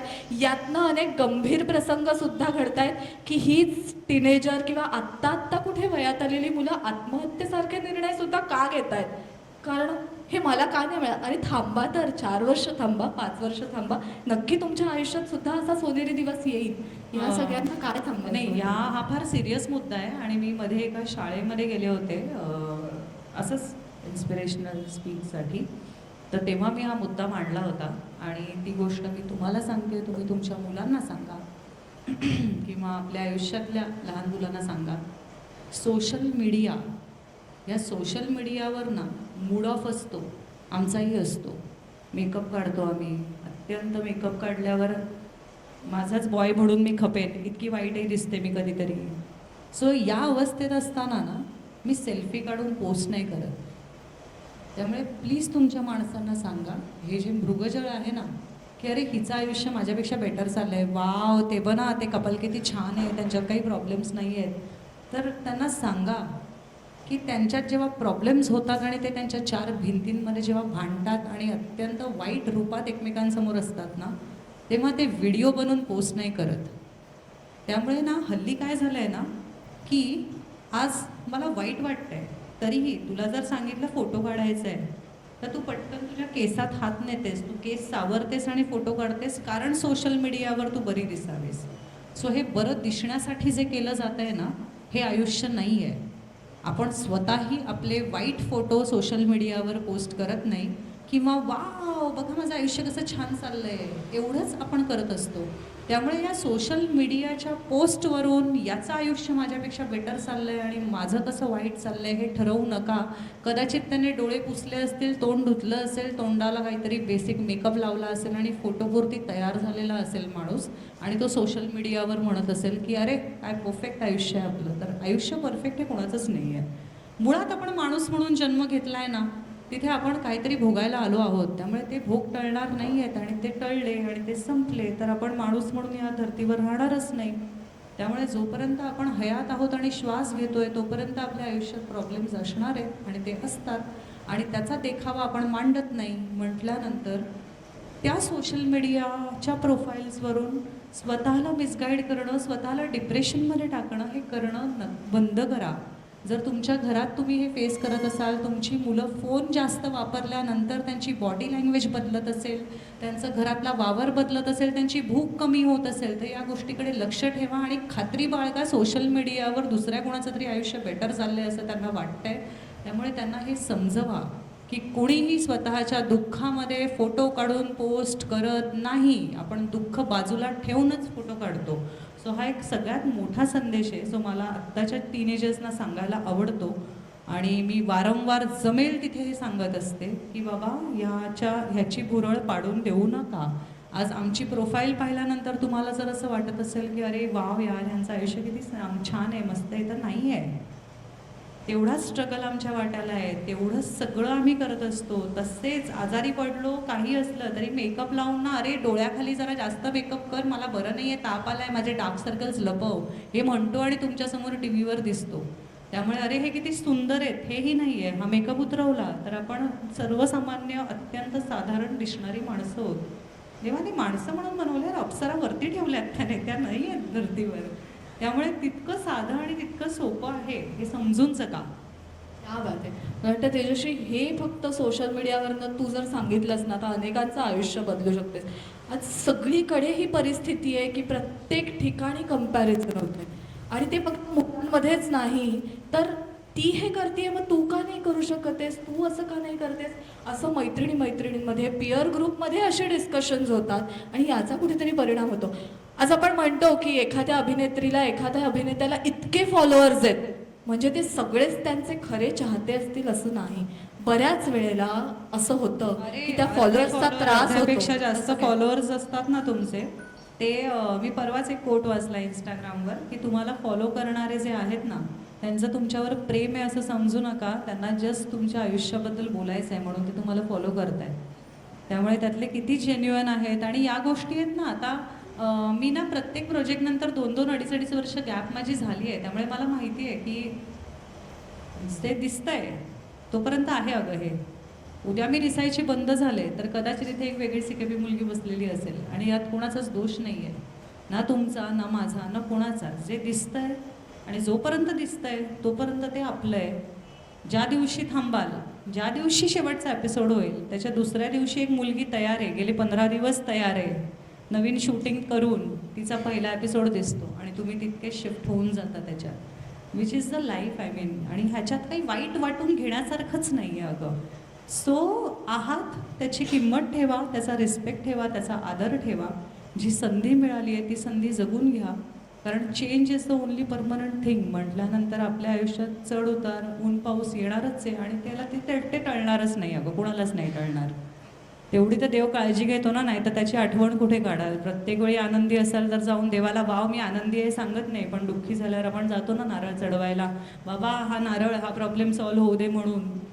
तो तेवढाच आनंदाच्या क्षणी पण नाही चढवला जात. सो तो त्याला आहे थोडी आठवण काढा माझी असं म्हणण्यासाठी तो दुःख देत राहणार आहे. अगदी बरोबर आहे, अगदी बरोबर. आपण म्हणतो डिग्री ऑफ मॅच्युरिटी कशी असली पाहिजे आणि ब्युटी विथ ब्रेन्स कसं असलं पाहिजे. छान सोदाहरणासकट आज सिकेपी समाजाने तुमच्यासमोर इथे आणलेलं आहे. पण खरंच तेजस्वी खूप सुंदर. म्हणजे आमची मुलाखत संपली आहे असं म्हणायचं आहे का तुम्हाला? नाही, पण त्यांनी सांगितलं अर्थात वेळेचा सुद्धा आपण मान राखायला हवा. सांग मंदार दादा तू कधी काय ते तेजस्वी तुझ्या आयुष्यातला असा एक दिवस, दोन्ही माझ्या प्रश्नांची उत्तरं तुझ्या एकाच म्हणजे प्रश्नांची एकाच उत्तरं दे.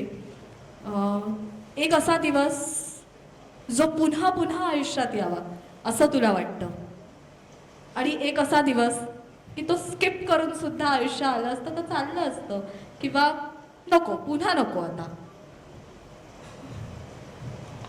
असा दिवस जो मला स्किप करायचा आहे तो मी स्किप केला आहे माझ्या डोक्यातनं, त्यामुळे मला तो आठवत नाही आहे. वा. आणि असा दिवस जो परत यावा असं मला वाटतंय, तर मला माझा प्रत्येक दिवस त्या दिवसापेक्षा बेटर असावा असं वाटतंय. त्यामुळे मला त्या दिवसाकडे परत जायचं नाही आहे. क्या बात. अप्रतिम अप्रतिम. तुम्हाला असं वाटलं असेल कदाचित आमचं आठवड्याभरापूर्वी जर फोनवर बोलणं झालं असेल तर आम्ही ठरवलं असेल प्रश्नोत्तरं काय करायची आणि मग त्यातनं तिने ठरवलं असेल की ह्याचं उत्तर मी असं देईन.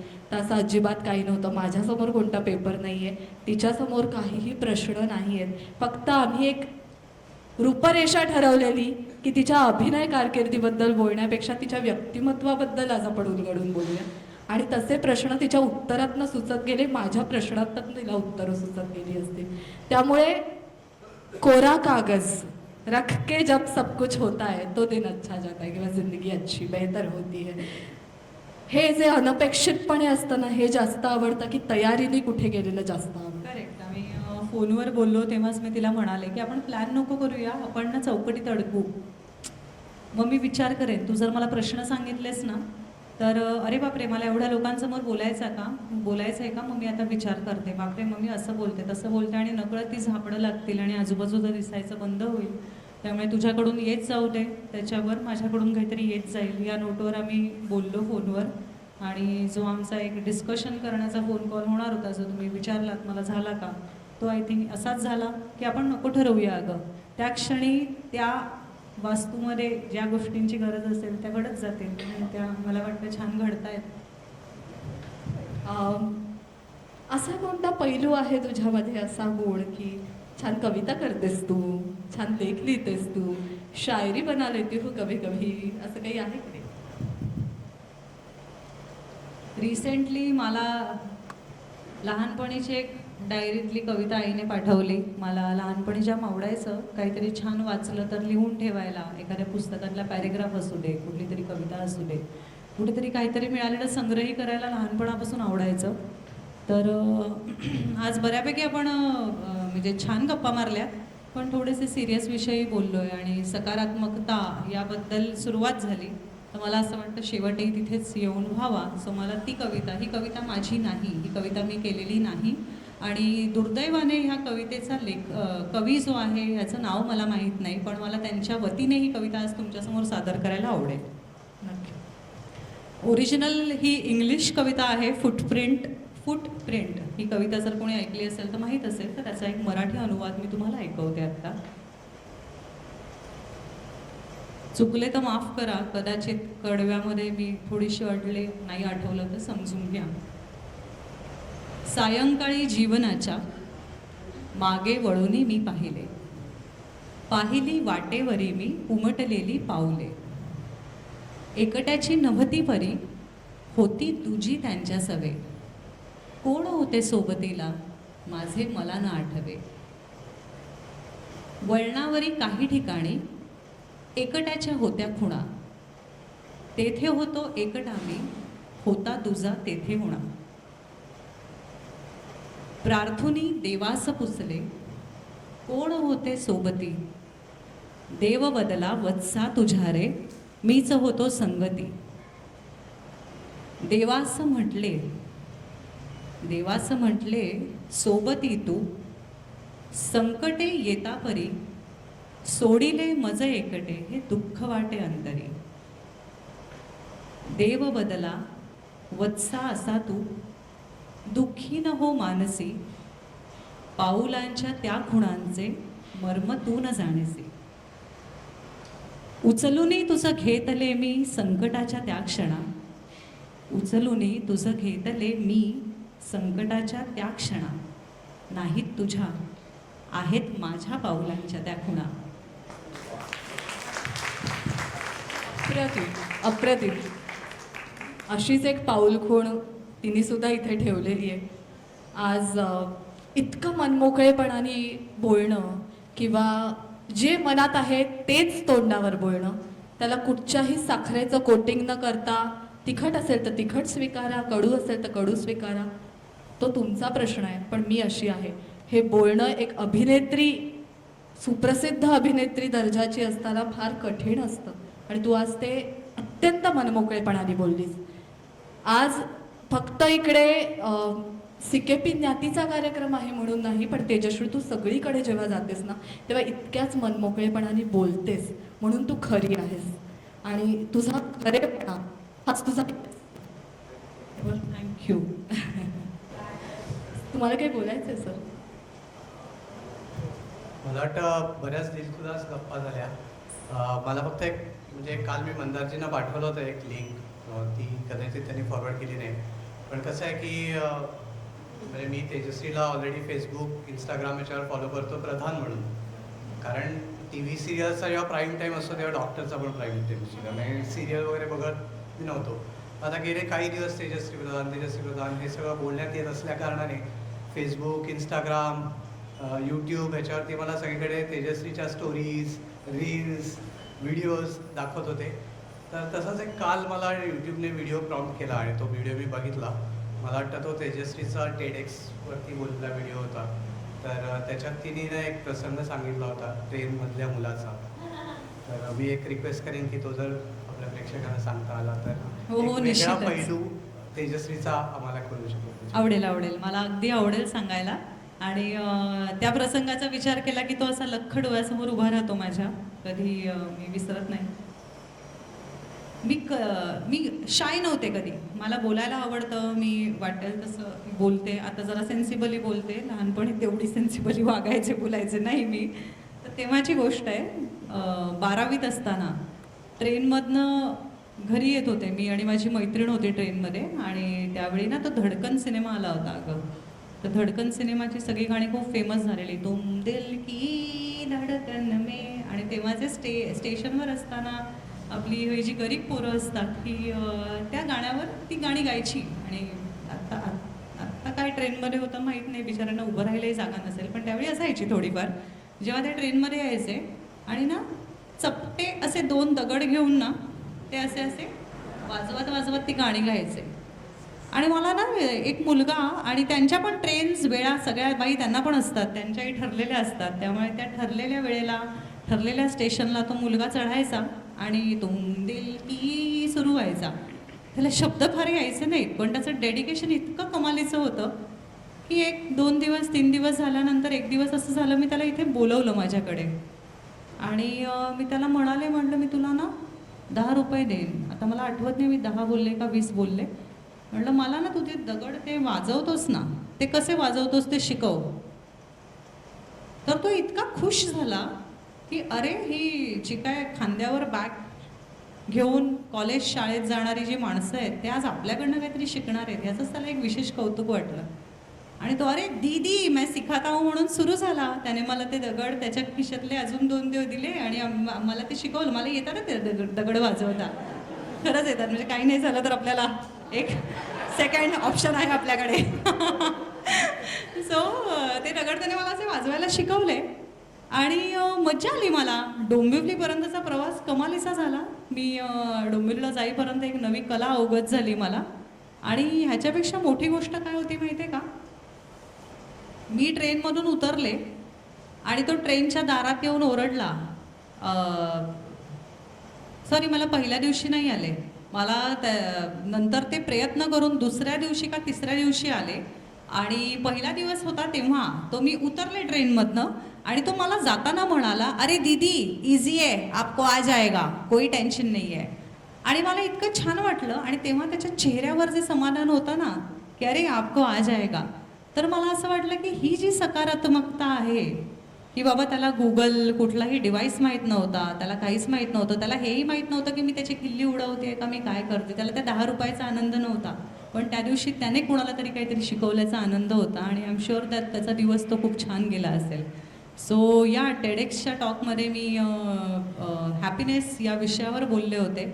आणि आनंद हा कुठल्या कुठल्या प्रकारे तुम्ही वाटू शकता किंवा तुम्हाला मिळू शकतो ह्याचं ते उत्तम उदाहरण होतं. आणि मला त्याचं कन्व्हिक्शन आवडलं की त्याला तो विश्वास होता माझ्यावरचा की हे मला जमेल म्हणून, आणि त्याच्या त्या विश्वासाने कदाचित ती गोष्ट मला जमली असावी. सो या तो तसा इन्सिडन्स होता की आम्ही शिकलो काहीतरी. क्या बात आहे, क्या बात आहे. हा टेडेक्सचा जो उल्लेख केलास मगाशी मीही केलेला, आणि अनेक असे वेगवेगळे मुद्दे तू तेव्हा मांडलेलेस. म्हणजे सचिन तेंडुलकरचा सुद्धा एक किस्सा जो खूप फेमस आहे, असे अनेक मुद्दे मांडलेलेस तू. आणि एक जनरेशन, एक यंग जनरेशन तेव्हा बसलेली असते जे तुझ्याकडनं हे सगळे शिकत असतात. मोटिवेशनल स्पीकर म्हटल्यानंतर बऱ्याच वेळेला आपला असा कदाचित आपण असं गृहीत धरत असू की मोठमोठ्या पुस्तकातले मोठमोठे जे ज्यांनी लेखकांनी लिहून ठेवलेले किस्से असतील ते सांगितले जातात, पण तसं नसतं. कधीतरी स्वतः अनुभवलेल्या अनेक छोट्या मोठ्या प्रसंगांमधनं जे काही आपण शिकतो ना, तेच अशा मोटिवेशनल स्पीकर्सकडनं ऐकल्यानंतर अजून त्यातनं ऊर्जा मिळते, चेतना मिळते. पण मी खरं सांगू का, मला बोलायला लोकांना ना कीप इट नॉर्मलच आवडतं. कारण काय आहे ना, मोटिवेशनल स्पीकर किंवा ही जी मोटिवेशनवरची पुस्तकं आहेत ना, ती फार एक्स्ट्रीम सिच्युएशन्समधली आहेत. म्हणजे ते फारच मला असं वाटतं ती शापित गंधर्व आहेत की कुणाला तरी पाय नाही आहेत आणि आज ती खेळाडू बनली आहे व्यक्ती, आज कुणाला तरी डोळे नाही आहेत पण ते काहीतरी सुंदर पेंटिंग करतात. सो यांना मी कायम शापित गंधर्व बोलते. पण आपण आपल्यासारखी सर्वसामान्य माणसं आहेत ना, यांना त्या गोष्टी मोटिवेट नाही करणार गं. कारण की त्या गोष्टी ऐकल्यानंतर ना आपल्याला, आपण माणूस म्हणून फार सामान्य विचार करणारे असतो, त्यामुळे अरे त्याने एवढं केलं, हे आम्हाला कुठे येणार असं म्हणून आपण सोडून देतो ते विषय. पण मला असं वाटतं तुम्ही जेव्हा एखाद्यासाठी बोलता ना, तेव्हा ते त्याला रिलेट होणारं बोललं गेलं पाहिजे. त्याला वाटलं पाहिजे की अरे ही सिच्युएशन माझ्या आयुष्यात आहे. मग कदाचित ती फक्त एक साधी आणि अत्यंत मला लास्ट टर्मला कमी मार्क मिळाले एवढीशी सिच्युएशन असली ना तरी पण ती पुरते की बाबा ठीक आहे ना, नको जर 50% मिळाले तर 90चा अट्टाहास कशाला, 60वर जाऊ, 70वर जाऊ, हळूहळू जाऊ. इन्स्टंट का हवं आहे? आणि आत्ताच्या जनरेशनचा हा एक थोडा प्रॉब्लेम आहे. आयुष्य सोपी करतायत पण समृद्ध व्हायचे राहून जात आहेत. कारण आमच्याकडे पण आता नवीन जे कलाकार येतात तेव्हा कधीतरी असं वाटतं की अरे वाक्यपाठ आहेत, मी आलो, वाक्य बोललो, केलं. अरे पण ती वाक्य बोलणे आणि ती व्यक्त करणं, त्यामागची भावना व्यक्त करणं, हे कळण्यासाठी जे काही समृद्धी लागते ना, तर वाचनाला पर्याय नाही असं मला वाटतं. या गोष्टी थोड्या केल्या गेल्या पाहिजेत. इन्स्टंट हवं आहे आत्ता. आणि वेगवान गोष्टींना स्पीड असतो, पण त्यांना स्टॅमिना किती असतो माहीत नाही. त्यामुळे मला कायम वाटतं पहिलं मिळालेलं प्रोजेक्ट आणि पहिल्यांदा मिळालेला सक्सेस हा ना, तो सक्सेस तुम्हाला शोधत येतो म्हणून तुम्ही सक्सेसफुल असता. यात तुमचं कर्तृत्व नसतं. पहिलं काम हे तुम्ही जसे असताना तसंच तुम्हाला मिळतं. तुमचं दुसरं काम जेव्हा तेवढं सक्सेसफुल होतं ना, तेव्हा ते तुमचं सक्सेस असतं. त्यामुळे मिळवणं फार सोपं आहे, टिकवून ठेवणं कठीण आहे. आणि त्या टिकवण्यावर भर द्यायचं जेव्हा ही जनरेशन सुरू करेल ना, तेव्हा मला वाटतं त्या खऱ्या अर्थाने काहीतरी छान आयुष्य जगू शकतील. खरं आहे, खरं आहे. हां सर बोला. मला वाटतं अजून एक अँगल मला माहिती होता. माझे सासू सासरे डोंबिवलीचे आहेत आणि ते वयस्कर असून आज आमच्या गावची मुलगी येणार आहे म्हणून तिथे ऐकायला आले डोंबिवलीचे. आणि ती नाईगाव पण आहेत. तर डोंबिवलीबद्दल एखादी काही आठवण शेअर करता आली डोंबिवलीकर म्हणून, तर मला वाटतं त्यांना आवडेल की आपले आमचे एक सभासद चिटणीस काका तेही डोंबिवलीत बरंच त्यांनी समाजकार्य केलं आहे. तर एक डोंबिवलीबद्दल काही आठवणी म्हणा किंवा डोंबिवलीकर म्हणून काही आठवणी म्हणा. डोंबिवलीच्या आठवणी असं म्हटल्यानंतर वाईडली आठवण म्हटली तर मला वाटतं शोभायात्रा डोंबिवलीची फार फेमस असते आणि ती सगळ्यात पहिले आठवते. आणि आम्ही शोभायात्रा पाहण्यासाठी रस्त्यावर जाऊन उभे राहायचो, कारण तिथे लेझिम असायचं, तिथे डान्स असायचा, तिथे छान पद्धतीने ती आपली एक ट्रेडिशन आहे. किंवा रात्रभर जागून संस्कार भारतीच्या रांगोळ्या रोड्सवर काढल्या जातात आपल्याकडे दिवाळीला म्हणा किंवा पाडव्याला म्हणा. सो या गोष्टी आहेत ना, ह्या मला वाटतं अत्यंत संस्कृती जपणारं शहर आहे डोंबिवली. आणि हे प्रत्येक शहराला नाही जमत जे डोंबिवलीने आजपर्यंत टिकवून ठेवलं आहे. मग त्या शोभायात्रेमध्ये आजचं ही जी रेसलेस जनरेशन आहे आणि पॉप म्युझिक ऐकणारी जी जनरेशन आहे त्यांनाही शोभायात्रेचं कौतुक आहे.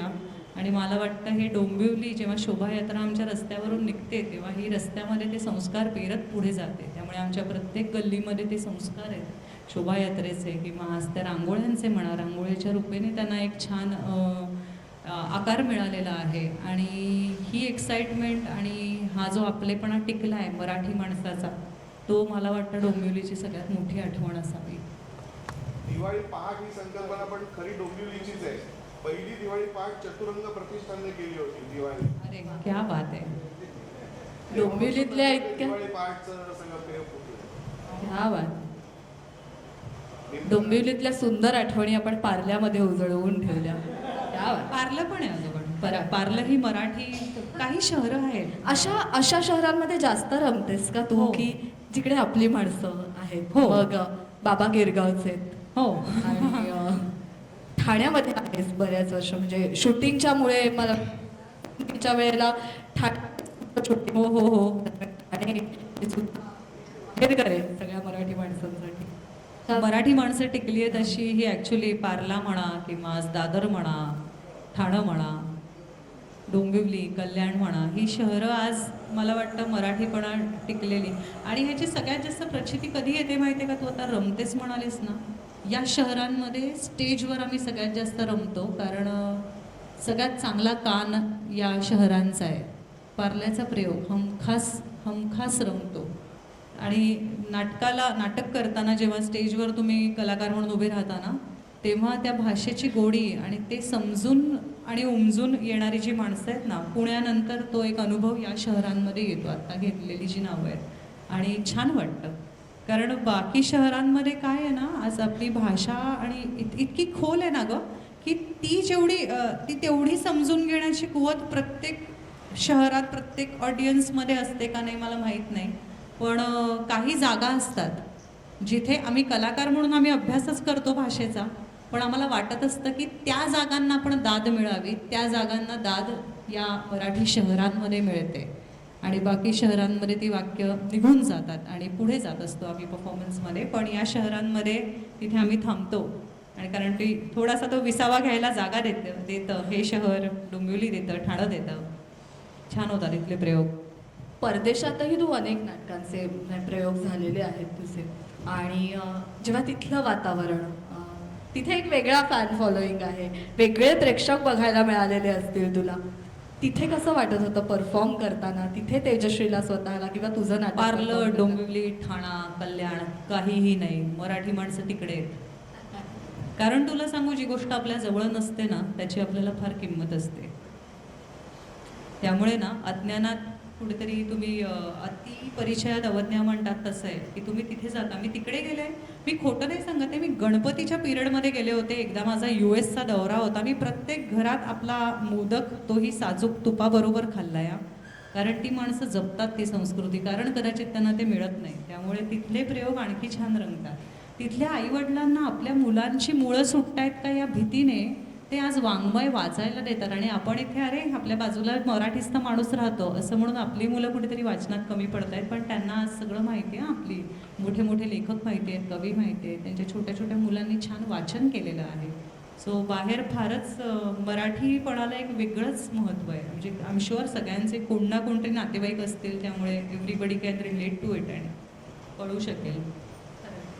पण तरी पॅन इंडिया म्हण किंवा ग्लोबल लेवलवर तू जातेस की आहे मराठीबद्दलचं प्रेम, अतोनात प्रेम आहे, मराठी भाषेबद्दलचा, संस्कृतीबद्दलचा आदर आहे, सन्मान आहे. हे सगळं करत असताना बॉलिवूडमध्ये सुद्धा पाय ठेवलास आणि तिथलं वातावरण सुद्धा अनुभवलंस. तिथेही तितक्याच खुल्या वातावरणाने छान अभिनय केलास. आज तिथे माणसं वेगळी जोडलीस. हे सगळं कुटुंब आता जमतंय आणि फक्त आता एकाच चौकटीत सीमित न राहता आता सगळ्यांना कुटुंबात सामील करून घ्यायचंय, हा हेतू आहे का? कलेला भाषा नाही, इतकं मी तुला सांगू शकते. खरंय. की बाहेर काम करायला गेल्यानंतर कदाचित आम्ही परिचयाचे नसतो म्हटल्यावर न्यू कमर सारखं पहिल्यांदा असतं. पण कॅमेऱ्यासमोर उभं राहिल्यानंतर मराठीत जेवढा आदर मिळतो तेवढाच तिथेही आदर मिळतो.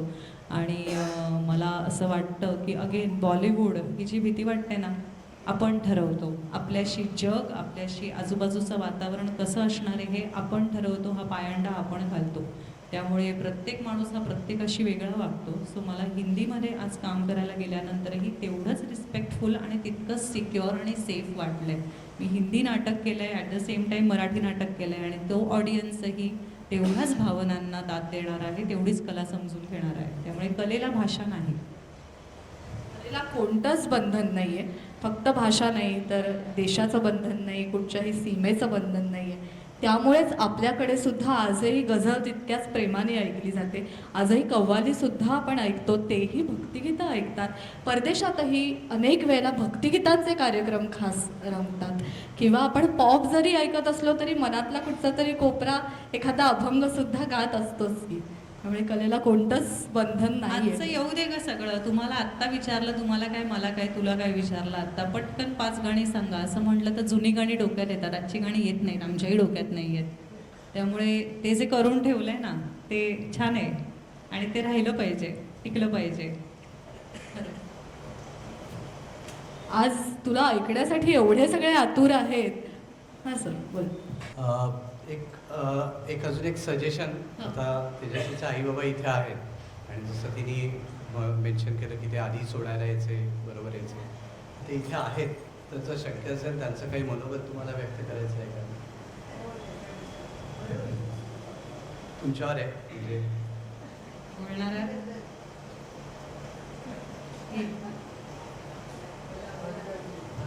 आई आणि बाबांच्या वतीने आई बोलेल.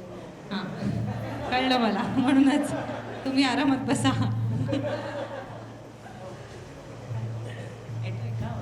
कॉर्डलेस देऊ का मी?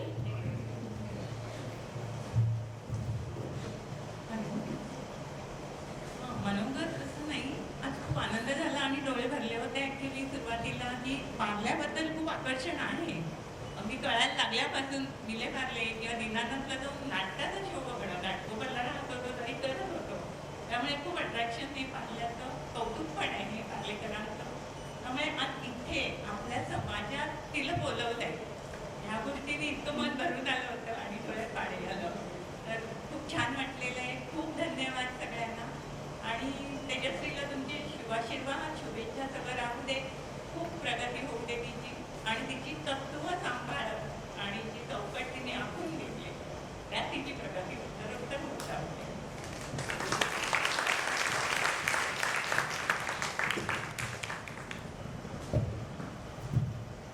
आपल्या मराठी घरामध्ये हे प्रत्येक घरात पाहायला मिळतं की आपलं मूल जेव्हा काहीतरी चांगलं करत असतं ना, रात्री घरी आल्यानंतर दृष्टही काढलीच जाते.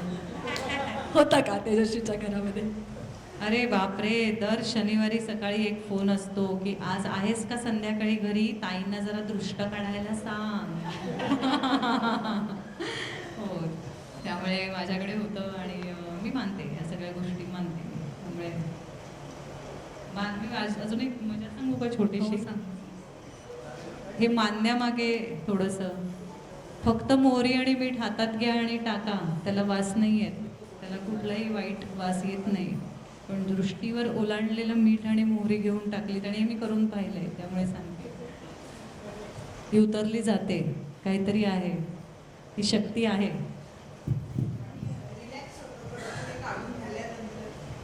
हो, खरंय खरंय, होतं होतं, खरंच होतं. आज आज माझ्या ताई नाही, आज आईच आहे इथे, त्यामुळे ती काढेल. आपण कितीही आधुनिक झालो. हो,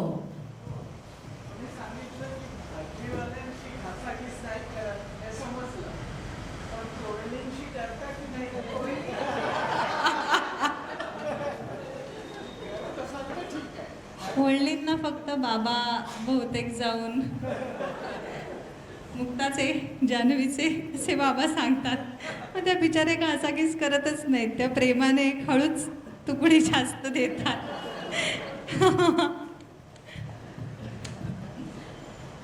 आधुनिक जगात राहून सुद्धा तेजश्रीनी, मी मगाशी म्हणाले तसं, की कुठचीच मुळं सोडलेली नाही आहेत आणि तेच तिचा अभिनयाचाच नाही तर तिच्या व्यक्तिमत्वाचा वटवृक्ष तयार होण्यासाठी हे फार गरजेचं आहे. ही मुळं खूप खोलवर गेलेली आहेत आणि ती तिथनं सुटणार नाही आहेत आता.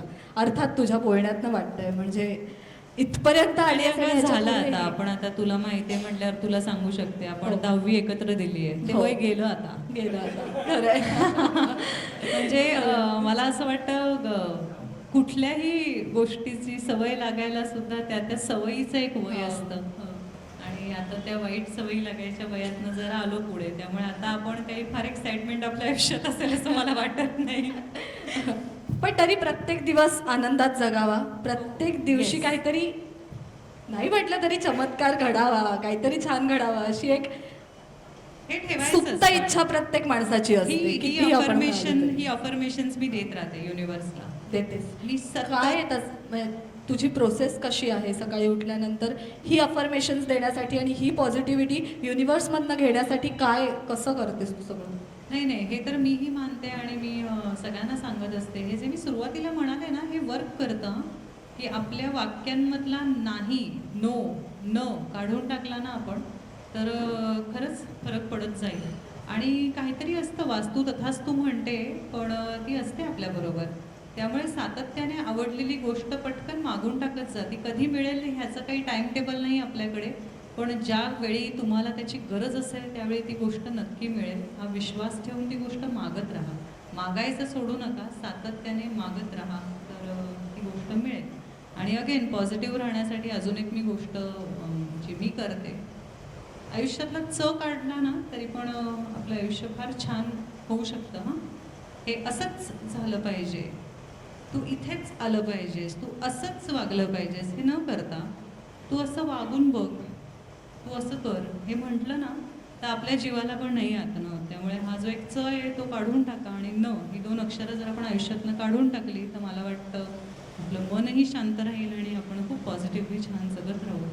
आज नाही आला उद्या येईल माझा दिवस, ज्याचा आज दिवस आला आहे तो टिकणार तर नाही आहे. Change is the permanent thing. त्यामुळे उद्या माझा असेल तेव्हा त्याचा नसेल, आणि पाळीपाळीनेच येणार आहे. त्यामुळे सगळ्यांच्या आयुष्यात एकत्र आनंद तर नाही येणार आहे. अपना भी आहे का? अपना टाईम आहे का? आणि तो येतच असतो. म्हणजे जर असा विचार केला तर नक्कीच येतो.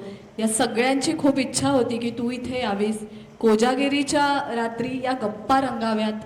ही इच्छा होती म्हणून आज ती पूर्ण झाली. इच्छा होती की 1च तासाची मुलाखत नाही, जरा वाढावी, तीही पूर्ण झाली. इच्छा आहे की आता पोट आम्हाला वरती भूक लागली आहे आणि आता खायला दे असं मागतंय, तीही पूर्ण होणार. मला वाटतं की ही मुलाखत अशाच इन्फॉर्मल आणि आनंदी नोटवर आपण थांबवतोय. थांबवण्यापेक्षा तेजस्वीचे हे विचार आपण अनेक सोशल मीडियाच्या माध्यमातून, सोशल मीडियाची एक चांगली बाजू ही आहे की माणसाचे अनेक चांगले विचारसुद्धा आपल्याला त्याच माध्यमातून ऐकायला मिळत आहेत. त्यासाठी प्रत्येक वेळेला लाईव्ह कार्यक्रमांची नाही तर आज तेजश्री प्रधान हे सर्च केल्यानंतर तुम्हाला तिथे असे सकारात्मक व्हिडिओज खूप दिसतात. हे सगळं सोशल मीडियाचं एक म्हणतात ना की USP आहे. आणि या पॉझिटिव्ह नाण्याची नोटवर चांगली तेजस्वी बाजू. आम्ही तुला सतत भेटत राहू. आम्ही तिथे भेटत राहू. अनेक जण कमेंट्स करतील, त्याला छान छान रिप्लाय देतो आणि पुन्हा पुन्हा पार्ल्यातच नाही तर ठाण्यात, गिरगाव, दादर, जिथे जिथे आपली माणसं आहेत, मराठी माणसं आहेत, तिथे जातात. संपायच्या आधी आपण भुकेबद्दल बोललो. तर हो. आपल्या तिच्या बोलण्याच्या ह्या अनुषंगाने 7 ते 7 त्याच्याबद्दल काय 7 ते 7 म्हणजे काय कन्सेप्टचं डाएट असं काही?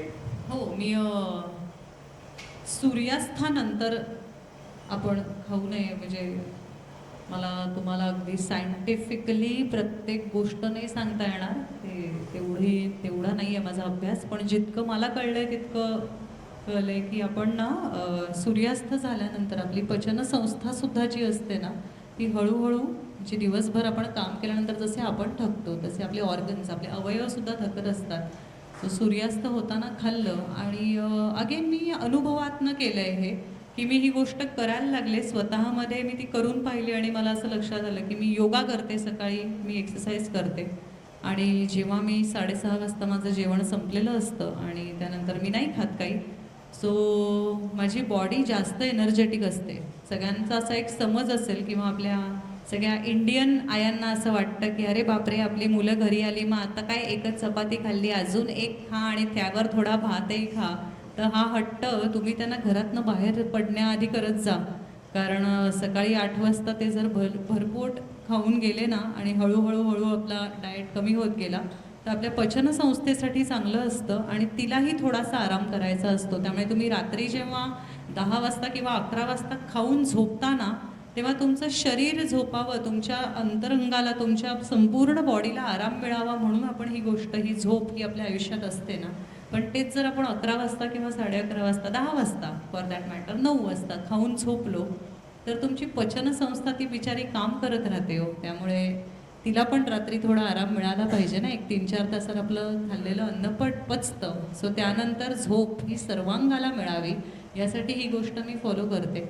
आणि ॲट द सेम टाईम दिवसभरात जेव्हा भूक लागते ना तेव्हा दिवसभराची भूक चपाती भाजीने भागते, पण रात्रीची भूक आहे ना ही चिप्स किंवा आईस्क्रीम किंवा काहीतरी अशा गोष्टींची असते आणि ते आपल्या शरीरासाठी घातक असतं. त्यामुळे ते दरवाजे वेळेत बंद करून टाकलेले कधीही छान. खूप छान. पुढे जायच्या वेळी मी मंदारजींना विनंती करतो की त्यांना त्यांचं काही मनोगत व्यक्त करायचं. मनोगत वगैरे नाही. आत्ता मगाशी धनश्रीने जसं सांगितलं की हिला बोलवलं की नक्की येते, तर तेवढंच फक्त सांगतो की फक्त एक फोन कॉल. पहिला फोन केला तेव्हा तेजश्रीनी सांगितलं की माझं आता लगेच माझं शॉट आहे, तो झाला की मी फोन करते. आणि 10-15 मिनटात रिटर्न कॉल आला. मी फक्त डेट सांगितली आणि नंतर बघते, सांगते. कारण आमच्या इंडस्ट्रीमध्ये हे फार आहे, मोकळा असला तरी माणूस सांगतो जरा मी 2 दिवसांनी सांगतो. डायरी पूर्ण रिकामी, पण 2 दिवसांनी सांगतो म्हटल्यावर त्याची व्हॅल्यू वाढते. पण तसं कुठलाही आडेवेडे न घेता सिंगल फोन कॉलवरती हो म्हणणारी ही अभिनेत्री आहे.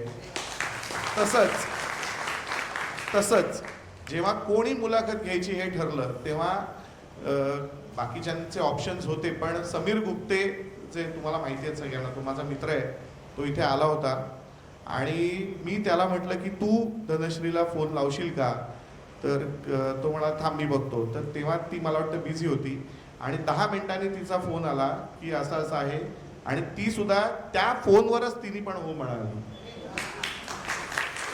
त्यामुळे दोघांचे 2004ची 10वीची बॅच, प्रामाणिक बॅच. एवढंच नाही पण आमचे दोन्ही स्पॉन्सर सुद्धा एका फोनवर हो म्हणाले की yes we agree to do the sponsorship. Thank you, धन्यवाद. चला याचं क्रेडिट आपण आपल्या CKP न्यातीला देऊया आणि कार्यक्रमाची सांगता करूया. मला असं वाटतं म्हणजे हा आपला कार्यक्रम कोजागिरीचा जेव्हा आम्ही ठरवला तेव्हा काही जण म्हणाले कोजागिरीला तर युजली संगीत असतं, तुम्ही असं कसं काय ठरवलं आहे. पण मला वाटतं मंदारने जी संकल्पना मांडली ती आमच्या कार्यकारिणीने उचलून धरली आणि खूप चांगला झाला आणि तो चांगला झाला हे सांगताना मी असं सांगू इच्छितो की जे आत्तापर्यंत जे समोर बसलेले आहेत त्यांनी कोणी पाणी पण नाही मागितलेलं आणि कोणी भेळ खायला जायचंही असं म्हटलेलं नाही. त्यामुळे जरी आपण बुकेची आठवण करून दिली तरी लोक अजून बसून आहेत. त्याच्यातच या कार्यक्रमात जे काही झालं ते आलं. आणि त्याचबरोबर मला असं वाटतं तेजश्री एकदम डाऊन टू अर्थ, दिलखुलास आणि खरंच मनमोकळ्या गप्पा आपल्या झालेल्या आहेत. तर पुढच्या हो हो तर म्हणजे आता ह्याच्या पुढच्या कार्यक्रमांची एक थोडी रूपरेषा म्हणजे आपला जो लक्ष्मीपूजनाचा कार्यक्रम 8 वाजता होईल. आपापल्या घरातला लक्ष्मीपूजनातून आपण इकडे येऊन एकत्र भोजन करणार आहोत आणि त्यावेळेला म्हणजे आपल्यातले कोणी कलाकार जर काही कला प्रस्तुत करू शकत असतील तर त्यांनी प्रस्तुत कराव्या. हा एक 12 तारखेला आपला रात्री 8 वाजताचा कार्यक्रम ठरलेला आहे. पत्रक तुम्हाला येईलच. त्याच्यानंतरचा कार्यक्रम आहे तो दिवाळी पहाटचा 14 नोव्हेंबरला सकाळी 6 वाजता आपण भेटणार आहोत. आणि आपल्याबरोबर आहेत परत सत्यजित प्रभू म्हणून तुम्हाला कदाचित माहिती असतील, एकदम फेमस वादक आहेत. आणखीन सत्तू त्यांना म्हटलं जातं. आणि मला वाटतं जे पहिलं सारेगमप होतं त्याच्यात त्यांनी बऱ्यापैकी वादक केलं आणि बऱ्यापैकी फेमस आहे. तर त्याच्याकरताही तुम्हाला यायचं आहे. आणि पुढच्या म्हणजे या कार्यक्रमाची सांगता करण्याकरता म्हणजे आभार प्रदर्शनाच्या करता मी आपल्या ज्या कार्यकारिणीच्या सभासद आहेत सहकार्य आहेत शर्मिला देशमुख यांना विनंती करतो की त्यांनी येऊन आभार प्रदर्शन करावं. तर उपस्थित रसिक श्रोते हो, इतक्या सुंदर गोड गप्पा ऐकल्यानंतर आभाराचा कार्यक्रम म्हणजे तुम्हाला जर सिटीपी छान कानोला दिवाळीचा खाण्याचा कानोला खायला दिला, त्याला पापुद्रे आहे, त्याला छान केशर आहे, त्याच्यामध्ये पिठी अगदी भरगच्च भरलेली आहे, तो खायला दिल्यानंतर सांगितलं मी ना ह्याची भाजी केलेली आहे, कसली कारल्याची, तिनं जरा चाकून पहा, तर कसं वाटेल. तसंच हे आभाराचं आहे. परंतु एक प्रोटोकॉलप्रमाणे आपल्याला आभार हे मानावेच लागतात. तर त्यासाठी मी इथे आपल्यासमोर उभी आहे. तर मला असं वाटतं की आपले इथे सगळे रसिक प्रेक्षक नाही श्रोते, बघता बघता आणि ऐकता ऐकता अभिनेत्री तेजश्री प्रधानशी दिलखुलास मोकळ्या गप्पांच्या कार्यक्रमाची आपल्याला सांगता करण्याची वेळ आली. म्हणजे जशी संगीत सभा, एखादी संगीताचा कार्यक्रम ज्या वेळेला त्याची सांगता होते तर त्याचे आभार हे भैरवीने मानले जातात, तसे आपल्या ह्या कार्यक्रमाचे आभार, ह्या आभाराची सांगता मी 4 ओळींनी करते ती आपण. आभाराचा भार नसे हा प्रेमाचे हे शब्दच 4. आभाराचा भार नसे हा प्रेमाचे हे शब्दच 4. उपस्थिती तुम्हा सर्वांची हाच असे बकुळ फुलांचा हार, कारण ह्या बकुळ फुलांचा सुगंधच आम्ही आमच्याकडे साठवून घेणार आहोत. कारण बकुळीची फुलं जरी लहान असली तरी ती खूप काळ टिकतात, त्याचा सुगंध येतो. लहानपणी शाळेत असताना ती बकुळीची फुलं पेटली, वहीमध्ये पण ठेवल्याचं आठवतं आहे. तर असे आहे. पण मंडळी, हे जरी असलं तरी कार्य असो किंवा कार्यक्रम असो, सहकार्याचा हातभार हा लावावाच लागतो. आणि आजच्या या कार्यक्रमाचे हे सहकार्य जसं मंडळाने केलेलं आहे ते तर मंडळाचा कार्यक्रम, परंतु त्याचबरोबर आपल्याला हे जे प्रायोजक, आपले मुख्य प्रायोजक श्रीकांत बाबूराव हर्जेकर ज्वेलर्स आणि सहप्रायोजक प्रभुवन मसाला आणि आटा ह्यांच्या अतिशय मौल्यवान अशा सहकार्याने म्हणजे जर कोणताही कार्यक्रम हा तन, मन आणि धन या तिन्हीनी होतो, तसंच हा एक भाग हा त्यांनी उचललेला आहे हे मात्र नक्कीच आहे. रसिक प्रेक्षक हो, श्रोते हो, आज इतक्या मोठ्या संख्येने तुम्ही उपस्थित राहिलेला आहात, तेव्हा आभार न करता तुमच्या उपस्थितीला सलाम आणि मानाचा मुजरा. कारण ह्या उपस्थितीनेच आज सभागृहाला, या वास्तूला एक चैतन्याची झळाळी आली आहे. कारण हा अनुभव आम्ही इथे हा का घेतो आहोत की आपल्याला सगळ्यांना माहिती आहे की कोविडच्या महामारीने म्हणजे एक अनदेखा अंजाना जो विषाणू होता त्या विषाणूने अखिल मानव जातीला कुठेतरी निद्रिस्त करून ठेवलं होतं. आणि त्या निद्रिस्त अवस्थेतून जेव्हा आपण जागे झालो तेव्हा खरंच आपण जागे आहोत का, आपण आहोत का, हा प्रश्न पण कुठेतरी आपल्याला पडत होता. आणि अशा ह्याच्यात जवळजवळ सगळं कार्य जेव्हा ठप्प पडलं होतं तेव्हा संस्था काय काही असो की सगळ्यांच्या कामामध्ये एक कुठेतरी एक निस्तब्धता आली होती आणि ती हळूहळू आता कमी केली. आणि ह्या महामारीनंतर इतका मोठा कार्यक्रम हा एक पहिला कार्यक्रम आहे आणि हा तेजस्विनीचा आहे, याचा आम्हाला खूप अभिमान आहे. आता तेजस्वीबद्दल बोलायचं काय, खरं म्हटलं त्या मंचावर असलेल्या व्यक्तींचा आपण आदराने वयाने लहान असली तरी अहो म्हणून आपण त्यांचा उल्लेख करतो, परंतु तुम्हाला असं म्हणणं शक्य नाही कारण तुम्ही मला मुलीसारखी आहात. तर आपल्याला तेजश्री ही अनेक माध्यमातून भेटत असते, म्हणजे संध्याकाळ झाली का सेव करताना नाही तेजश्री आपल्या घरात आल्याचा आनंद असतो. तर तसंच ती टी व्हीचा छोटा पडदा, चित्रपटगृहातला मोठा पडदा आहे, रंगमंच असो की तिथे तर प्रत्यक्ष तेजश्री आपल्याला दिसत असते. पण ह्या सगळ्या माध्यमातून तेजश्रीने जो अभिनयाचा एक इतका सुंदर काही ठसा उमटवला आहे की त्याचा आपल्या संपूर्ण ज्ञातीला अतिशय आनंद आहे, हे मी सर्वांच्या तर्फे सांगू शकते. आता या अभिनयाच्या प्रवासातील त्यांचे काही अनुभव आपल्याला आपण ऐकले, परंतु एक व्यक्ती म्हणून ती घडताना कशी घडते हे आजच्या ह्या गप्पांमधनं जेव्हा कळलं तेव्हा खरंच एक कुठल्या तरी वेगळ्या आणि आपल्याशी गप्पा ह्याचा आनंद आम्हाला सगळ्यांनाच मिळालेला आहे. आणि म्हणून आत्ता डॉक्टर आशुतोषांनी सांगितलं की इतक्या वेळामध्ये कोणी पाणीसुद्धा साधं मागितलं नाही, ह्याचं कारण आणि आपण ऐकलं आता की त्यांच्या ह्या प्रवासामध्ये व्यक्ती म्हणून घडण्याच्या प्रवासामध्ये व्यक्तिमत्वावर त्यांच्या म्हणजे का हा घडला तर त्यांच्या आयुष्यामध्ये आलेल्या व्यक्ती आलेले प्रसंग नुसत्याच व्यक्ती नाही तर प्रसंगसुद्धा आपल्याला खूप घडवतात हे बोलण्यातून ऐकलं. आणि तेव्हा कुठेतरी वाटले की खरोखर ही अनुभवसुद्धा एक ग्रास करण्याची शक्ती जी असते ती शक्ती आहे. आणि या गप्पांमध्ये ज्या काही आपण 2 तास गप्पा जे चाललेले आहेत त्या गप्पांमध्ये बोलतं करण्यामध्ये तेजश्रीला बोलतं करण्यामध्ये धनश्रीचा जो वाटा आहे ते कौशल्य पण वाखाणण्याजोगं आहे. कारण काय असतं की माझ्याकडे बोलण्यासारखं खूप आहे, तेजश्रीचे अनुभव खूप आहेत, त्याचे प्रसंगही खूप आहेत, सांगावंसंही खूप काही वाटतं, परंतु हे सांगताना मी असं कसं सांगू पण ते मनातलं काढताना जे शैली काढून दिलं ते मात्र सगळ्यांच्या मनातलं काढलं त्याच्यामध्ये. आणि म्हणून मला असं वाटतं की हे तेजश्रीचं बोलणं आणि धनश्रीचं करणं आणि गप्पा संपूच नये असं श्रोत्यांना वाटणं हीच आजच्या कार्यक्रमाची फलश्रुती आहे. तेव्हा की ह्या उपस्थित असलेल्या सर्वांचे औपचारिक नाही कारण औपचारिकता आपण कधीच सोडलेली आहे, औपचारिक नाही परंतु मनपूर्वक आभार मानते.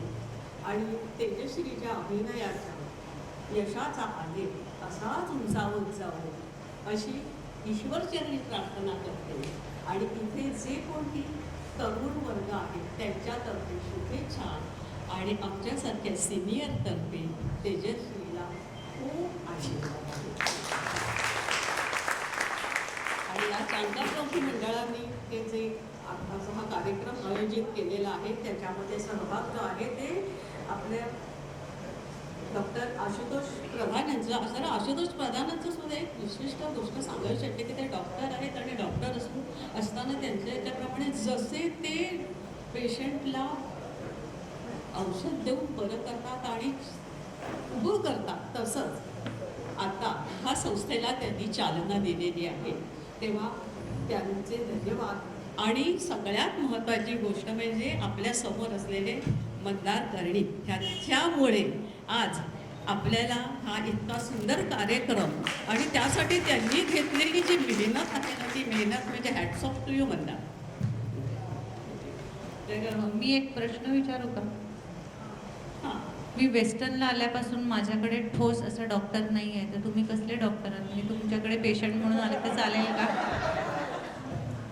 डोंबिवलीत आमचे सगळे डॉक्टर आहेत, पण मला इथे आजारी पडल्यावर खूप प्रश्न पडतो, नक्की औषध कोणाकडे जाऊन घ्यायचं. बरं, मी होमिओपॅथिक डॉक्टर आहे, पार्लरच प्रॅक्टिस करतो लोकमान्य सेवा संघाच्याजवळ. आणखीन म्हणजे मन आणखीन शरीर दोन्हीचा विचार करून होमिओपॅथिक औषध दिलं जातं. आणि अरे ते वा, कुठल्याही वा, वा. व्याधीवरती दिलं जातं. वा, विचार वा, वा. जेव्हा केव्हा लागेल तेव्हा मला वाटतं जे पत्र दिलं त्याच्यावर माझा आहे नंबर, तेव्हाही मोस्ट वेलकम. खरं तर खूपच मिळाली मला आज इथे पार्लरमध्ये.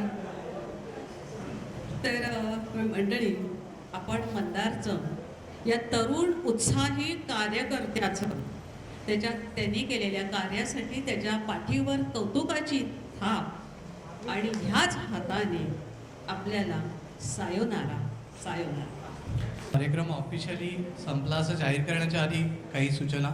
आपला जो काही अल्पोपहार आहे तो पहिल्या मजल्यावरती आहे, आपल्याला कुपन मिळालं आहे, तर कृपया घरी जाऊ नका, त्याच्या आधी अल्पोपहाराचा जरूर आस्वाद घ्या.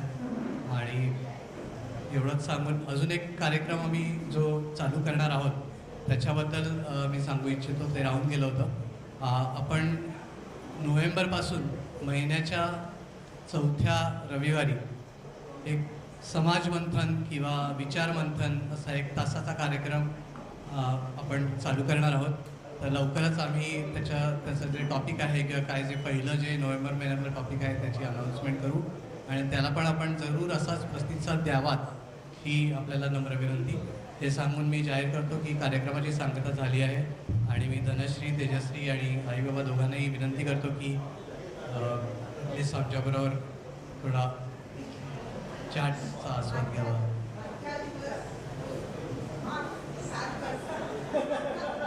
धन्यवाद.